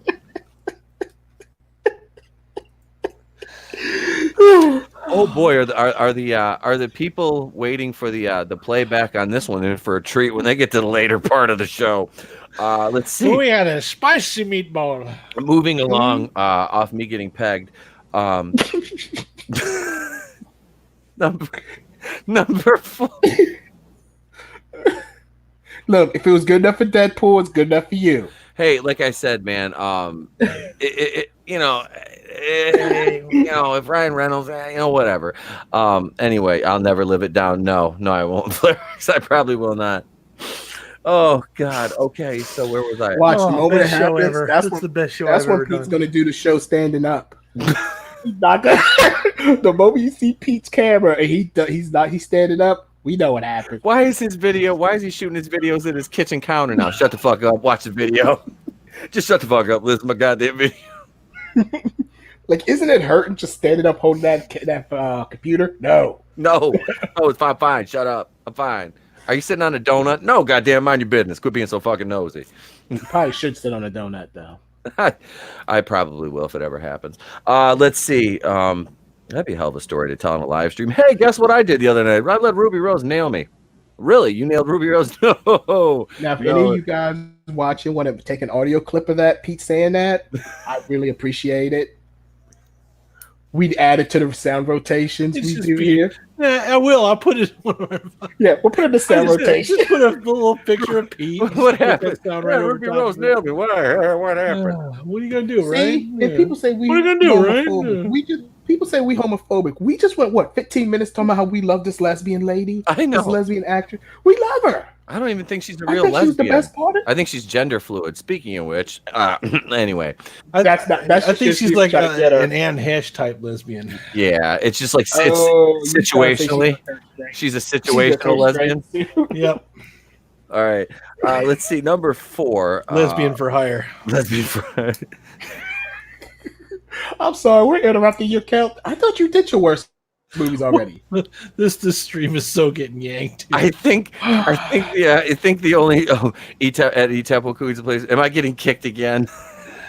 I think that I got Spider-Man. Let's see. Number 4 is Unicorn Store. My God, that was the scariest horror movie I watched all fucking year. You made us. I made everybody suffer through Unicorn Store. You bastard! And Brie You Larson made with it. us watch that. That is why I created multiple. Fuck you! No shit, man. Don't bullshit me. Bullshit. Bullshit. Bullshit. Bullshit. Bullshit! You sound so bullshit! Oh shit! Shit! Shit! Shit! Shit! Shit! You bastard. You. Hey, you guys like watching Brie Larson and her glitter feet and her kidnap that poor young dude and make him fucking build her a clubhouse. See, I'm gonna be honest. I love that movie, but only because I associate it with the watch party. Yep. So I have fond memories of. If I watched that movie by myself, yes, it would have probably one of my worst lists. Yeah. But because I think of now you guys and the fun we have, It was love the that. watch party was fun, and after that, remember, after that, we did watch Hellraiser, so we got to made cleanse it our right. palates. We instantly had a palate cleanser. Yep. See, I don't have as much anger towards the Unicorn Store. It was just You have to realize that after watching The Grudge last night, the best palate cleanser I had was Underwater, so I had slight expectations for it. Yeah, My palate cleanser was the Cannibal Woman and the avocado. That's a good palate cleanser. Yeah, that'll do it. They'll do it every time. Let's see. Next, number 3. Oh boy, I'm gonna go with. Now this is difficult. I'm gonna go with probably Captain Marvel because the movie itself wasn't as terrible as everything that surrounded it and Brie Larson. It was just an average movie at best. Like yeah, I said, it had more stuff behind it than it did actually in the movie. I gave it a 5. I gave that one a 5, like a 5.5 out of 10. But it was just it wasn't good. After that, Charlie's Angels. Ooh. Charlie's Angels was, and like Adam knows, so I don't text in the theater. I don't get on my phone. A half hour into this movie, because there was 5 people in the theater. I was sitting in the very back, and I'm sitting there kind of stretched out on this long like sofa. Fuck this movie. I was texting going, I need to get the fuck out of here. Like if I hadn't drove 20 minutes, 25 minutes to get to the theater, actually he was doing all the movie sins. He was taking snapshots of it, and he was taking a picture of the audience, which there's nobody in there except Pete. And, empty theater. I recorded, and I think I recorded a couple seconds of the movie, the opening screen. I was like, "Fuck this! I want people in the. You're probably like, what is he, like some kind of a masochist or something? Does he like to suffer or what? Well, yeah. Let's see. Of course he does. Yep. I watched Batwoman, and that's different reasons. So that's for reasons. And number 1 on my list is Star Wars: The Rise of Skywalker. Fuck that movie. Fuck that movie. Fuck that movie. The worst kind of movie. Tell us how you really feel. The worst kind of movie is one that tries to, suffer for the sins of its predecessor and play janitor for it. And boy, you couldn't have hired enough janitors to fucking clean up that. That's mess. why I didn't see it. I didn't want to see a movie that had to spend at least 90% of its runtime cleaning up the sins of its predecessor. And I don't think that's fair. I don't think that's fair. And I generally was not interested in the direction of any of its characters. Well, they basically copied Avengers Endgame. They copied the whole thing, like Palpatine. It was first of all, Palpatine shooting the Force lightning up in the air was like what was it, Ares in the end of Wonder Woman. They basically just copied that scene. You got Ares shooting the fucking lightning up, and there's Palpatine blowing Force lightning up in the air, like with his hands in the air, like he just don't care. Fucking, doing the Force storm, knocking the Rebel fleet all, free falling out of the sky. So you're telling me that this whole 9-movie saga that began in the 70s has built up to another energy beam in the sky? Yep. Well, yeah. I mean, think what's other than time travel? What's the absolute laziest thing you could think of? Portal in the sky. George Lucas is rolling over in his grave right now. All right. Are you sure about that, Adam? This might fucking kill him. Yeah. We haven't heard his opinion on this movie yet. Dude, I just, and when Rey did that, and Palpatine's like, I am old as Sith, and she was like, and I am old as Jedi, and she fucking like hit him, she's pushing back she had the other lightsabers. Dude, we don't advertise piracy, we don't advocate piracy, but that clip was uploaded seconds after that movie came out. When I saw that on Twitter, should have said, I am the Senate. Yeah, that's your fan service. That's fan service that would have worked. And you know what a waste of Ian McDermott either, because that man is a treasure. I was almost teeny looking. He's like, well, at least it'll have Ian McDermott. But I'm like, if they're going to use him like that, nah, that's not going to do it. Well, yeah, and then look, he don't care. He got paid. Oh, he got paid. He's like, I got paid. The worst part though, the worst part is exactly what Flarix just said. She goes to Tatooine where she has no roots. If anything, she should have went back to fucking Jakku, where her little rap, I'm a Jedi from Jakku or whatever on fucking Jimmy Fallon there. Go back to Jakku. She goes to the fucking, buries the Leia and Luke's lightsabers at the old Lars homestead, and then the twin binary sunset. Leia really cares, but Lars. Yeah. Yeah, I would have just rather seen another 2 hours of Natalie Portman rapping again than see that. Yep. Yeah. But it was like I said, the twin binary sunsets hurt Ray and BB-8. That woman, who are you? I'm Ray Skywalker. I'm like, no, you're not. What would have been really funny is when I recut the movie for my comedy, it's going to say Ray, a deer, a female deer. She could have at least just be like, look, let me take. Okay, now she's supposed to be Palpatine's granddaughter, right? Yes. Was it her dad or her mom that's related to Palpatine? I believe it's her father's side. Okay, we just take the mother's name. Yep. It wasn't that hard. Yep, but she's a Skywalker. I identify as a Skywalker. I'll tell you what, though, even Rey is probably not the weakest. I don't want to turn this into a Star Wars stream, but Rey is not the weakest character compared to Finn. Oh, Finn is the most useless. They screwed him over. He is practically a Jar Jar, but not quite as annoying as Jar Jar. His payback too. And let's give a big shout out to the Fandom Menace operative inside Lucasfilm. What's up, John Boyega? What's up, John Boyega? Welcome to the Fandom Menace, brother. Laying down that pipe, John Boyega. Hey, look at me. I know you're a good actor. I've seen you in good stuff. I saw you in Attack the Block, and I loved you in that movie. So I know that this script did you dirty. And we understand, and we feel bad for you. We do. They were racist towards you, bro. See, that was real racism. That was did Disney you dirty. Star Wars was real racism. I mean, think about it. I'm a black stormtrooper. What else do you want? God, they made every minority look like crap in those movies just to build up the two pretty white people. Yep. Who's really racist now? Seems like Disney's really racist. That's Am I wrong there? It's like Circus of the Stars here. It's like, oh, look, we got people of color, boy. And you made them look like Joe. Disney did put out Song of the South. I mean, oh God, they did, didn't they? I mean, let's be honest here. Zippity doodah, zippity ray. What was Uncle Remus? I mean, come on, man. Oof. That's Disney. What was it? The fucking crows and Dumbo. Oh yeah. Well, they have a history. Everything when I see an elephant. That's the problem. They've spent the 20 teens apologizing for that bad history, and it's like, look, the best way to handle this kind of stuff, you did it, you done it. Everybody knows you did. Yep. Move forward. Don't dwell on the past. Kill it if you have to. I'm gonna do my top 5. You did your top 5. That was 5, right? I kind of lost track because I got kind of distracted by the pegging. So anyway, that usually happens. It happens, right? Yeah. So Leo Red, Flarex, Disney and the Tar Baby. Leo Red said the Siamese Cats. Yeah, the Siamese Cats too. Yep. So I'm gonna go with my 5, and you guys already know one of them. It's not any big secret. I'm not gonna dwell. It's Black Christmas. I mean, bruh, just seriously, bruh. Every time I'm in the street, I hear bruh. My number 2 is Playmobil the movie. Oh, God. Rex Dasher.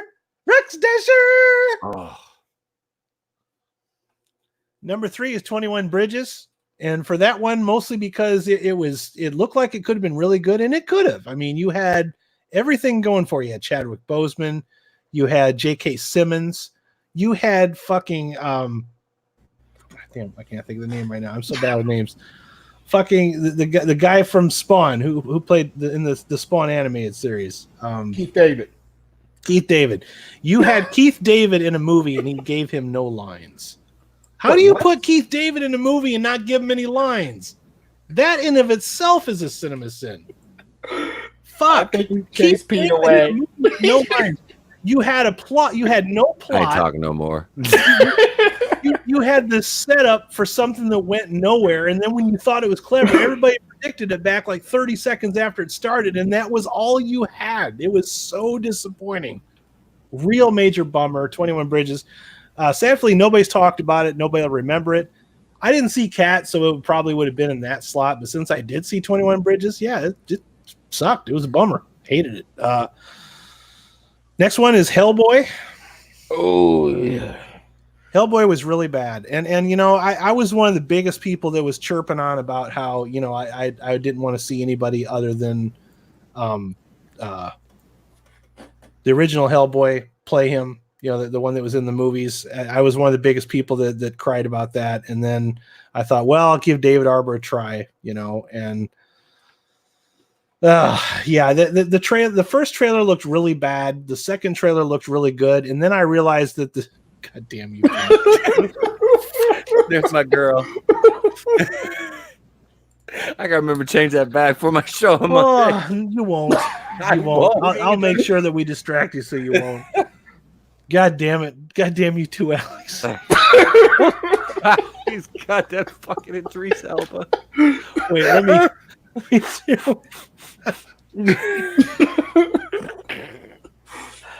Oh, I'm what aware the fuck, Hollywood? I'm aware of the effect I have on women. Seriously, because you put shit like this into the world.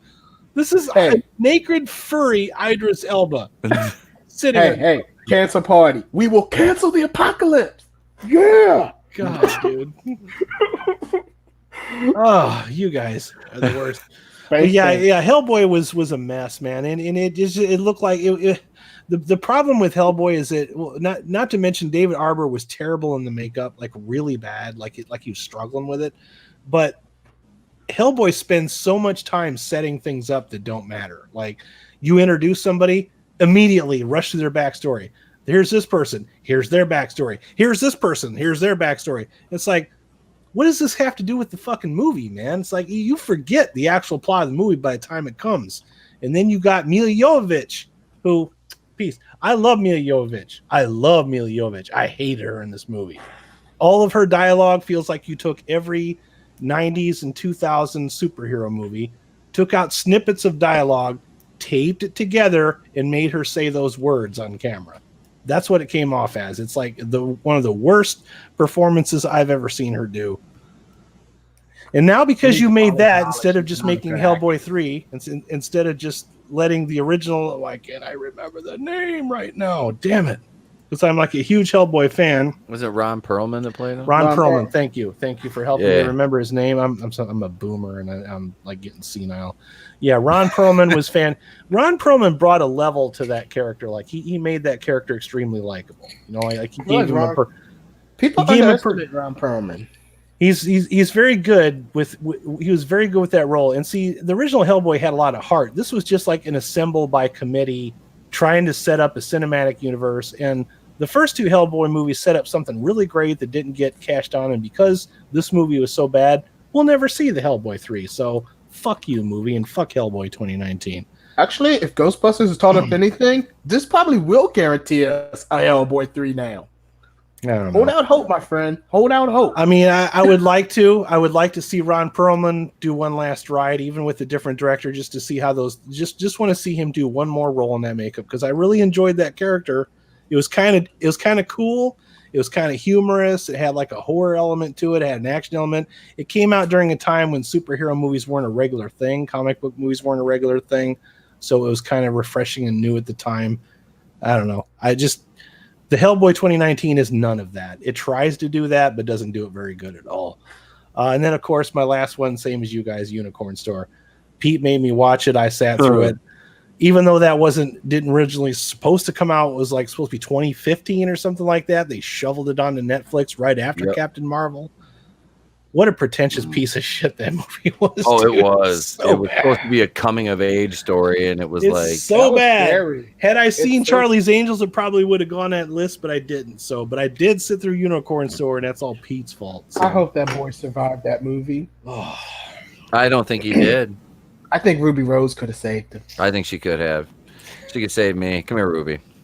Batwoman could beat up Captain Marvel. Oh, Batwoman could fuck Captain Marvel up. She killed Kevin Conroy's Batman. I mean, why not? Wait, what? You know what? Carry on. Carry on. Carry on. That was in the Crisis on Infinite Earth. Oh yeah, I forgot about that. She hit him with She killed Kevin Conroy. Yeah, she hit him with a kick, and he got electrocuted because he had the exoskeleton on. It was the murderous. There's Silver Surfer going, fuck this shit, I'm out. That was Wasn't he the Kingdom Come Batman that had the exo? Yeah. Fuck this shit, I'm out. That's about what I said. I really didn't even know that much. I had to like look up that storyline, like the arc and everything. And after, you know, I kind of looked into that, and I'm like, well, she just fucking, because he did something, he like decked Supergirl or whoever was with Batwoman, and then she fucking like kicked him once, and he hit this big, I don't know what the fuck, some electrical thing, and his suit like shorted out, and he got electrocuted, and she killed Batman, the Kevin Conroy. You sure you bought the beer? Fuck you, asshole. That's what I said. You killed the mood, Pete. You killed. Get that Ruby Rose off your top there. Get it off. I can. I'm don't get off. Don't get off. I wasn't sure what you said. I wasn't sure what you said at first. I'm like, right now? We're still live. You're getting ready to say you've done Stranger Things for money. I think this is probably a good time to end the stream before it gets any weirder. Oh, I can make this shit real weird. No, don't do it. What was the last? I want to keep my channel. I want to live. All right, Peggy Bundy. Peggy Bundy. I love that.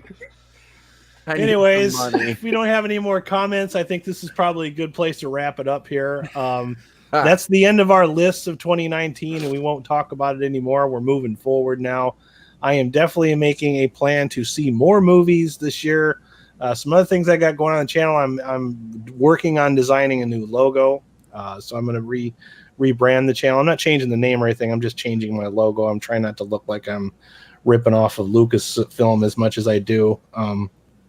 And then I'm also looking into getting a better camera so that I'm not chained to the webcam on the computer anymore. I'm going to actually film it with a DSLR. So I've got a lot of big plans, and I'm going to be doing a lot more movies. Also, since I got you guys captive, do you guys want me to do like movie reviews separate from my live show as well? Like actual live, you know, and I'm mostly asking the chat. I can ask you guys later, but you know, chat, if you would like to see me do just like individual movie reviews on my channel, I would definitely do that. I just want to make sure people are going to watch them too. So I don't want to give people no reason to watch the live show either, but I don't want to hold everything hostage behind it as well. So Pete, what do you got going on, buddy? Well, I have a date with Ruby Rose. She's tweeted back at me tomorrow night. No, I got a couple videos I'm going to work on for tomorrow and Sunday. And Monday night, we'll be right back live, 8:35 Eastern. Monday night going in raw. Come on, let's hear the jokes now. No, for the episode 83, Groove will be there with me. And hopefully Alex will be available. And we're going to have, if Alex is available, and Tone Deaf Tony will be back. And Coach Loudy. Last Monday was a blast, so I really want to bring that kind of energy to Monday night again. And aside from that, I don't think I'm going to be doing the morning show for a while. I think I'm taking a hiatus from the Tuesday morning shows, and just really focus on the single release videos. You know, doing the live stream. We got the boardroom on Wednesday nights, and you know, my show on Mondays, and I'm here Friday on Raiders of the Lost Flicks Live. So I can I'm good with that. I don't need to do the morning shows for now. Just do more single release videos for you guys. And I kind of been shortening them down. They're anywhere from like 6 to 8 minutes now. So, well, a minute and a half of is my episode 83 Flair gets banned for sure. No, not even close. No. I got Leo Red says only do a movie review if you're really pissed off. It makes for great content. You're probably right. Yeah, I'll start doing individual reviews as well, because I really wanted to do one for Uncut Gems, but I just didn't think I would upload for my sister's house. I don't know. All I had was a cell phone. I didn't want to just use that to make a video. I'm kind of stupid like that. I want to be able to edit it on my software. So, but yeah, I'll do that. I think going forward, starting with this week's reviews, I'll make some individual reviews for it and upload those. Then that'll make for better content, because last couple of days there hasn't really been a lot of movie news, man. It's dumpuary, you know. It's like there's been Marvel shit because Doctor Strange too. That shit dropped while I was at the theater today, but like the last couple of days when I got up, it's like there was just nothing. Yeah. Like, oh wow, Marvel never gets along with its directors. No, Nope. Unless you're James Gunn. they're getting to be like Kathleen Kennedy now. Yeah. So, But they were always like that, even dating back to like even the Incredible Hulk. I think like they always had it.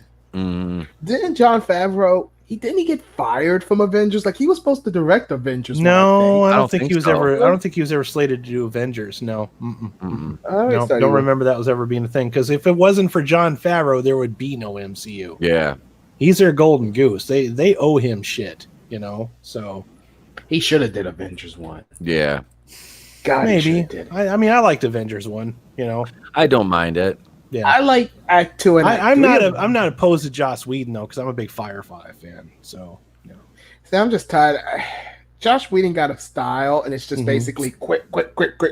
I don't mind it though, because I like when Joss Whedon does science fiction, because I actually like that in science fiction. And I don't think it works in everything, but it's stuff like stuff like Firefly and sue me, but I even kind of like Alien Resurrection. I do. I see. I like Age of Ultron. Yeah. Alien Resurrection has the dumb Age name, of Ultron's okay. it's not a I don't bad like movie. Ultron and Age of Ultron. I just like James Spader. That was my biggest problem. I said that's such terrible casting. Yeah, he wasn't very good. I love John. He's Witherspoon. great in Blacklist, but he wasn't necessarily good as a MCU villain. I just thought it was funny because it was basically the same character from Blacklist as Ultron or Robert California. That's the problem. He's like, look, I love John Witherspoon. God rest his soul. Funny comedian from the Boondocks. I wouldn't cast him as Blade. Oh. Now I kind of want to see that. But no. Every time I come in here to get some blood, you and the motherfucker get some blood. Please, some blood from now. I want some of that blood. We're sorry, Adam. We don't hijack the show again. Carry on, good sir. That's why I have you guys on my channel. It's a joy and a pleasure to watch you guys work. Plus, if he wasn't here, we'd be kicked off Facebook. Yeah, this is true. Yeah, Facebook jail. But anyways, I want to thank all you guys for joining us tonight, and make sure I don't miss any names. Let's go all the way back up to the top. We had a lot of chats tonight. We had Leo Red, we had Flair X, Linkle X7, we had Salvador. Another name I wanted to make sure I recognize here because it's somebody I met today and did show up for my movie reviews, and I appreciate it. I don't want to make sure I don't butcher the name though. Leo Red, Flare X. Man, you guys talk too much. No, I'm just kidding. What we got here? Manliness and Motivation. Thanks for showing up. I like Justice League too, man. I love Justice League. Yeah, me too. Yeah, I just said that I love that movie. That movie had me laughing and excited the entire time, man. Yep. I don't need a Snyder cut. I'm happy with what I got. Yeah, I would like to see it though. I'm not gonna lie. I would like to see it. Hashtag release the Snyder cut. I would like to see it. I also want to say hello to Bill from the movie theater today. I didn't get the name because the chat won't go up any higher than that. But yeah, thanks for stopping by. Oh yeah, he did come in earlier. Gave us a like. He was in earlier. When I click over and then click back, it's like I lose some of the log. So whatever. But yeah, thanks for joining us tonight. It's good to be back. It's only going to get better from here. We will definitely do Cannibal Women in the Amazon Avocado Jungle of Death. Wow, I butchered the Cannibal Women in the Avocado Jungle of Death. That one, yes. The Avocado Jungle of Death is the part I always remember, but we are definitely going to do that as our next watch party. We will give you announcements.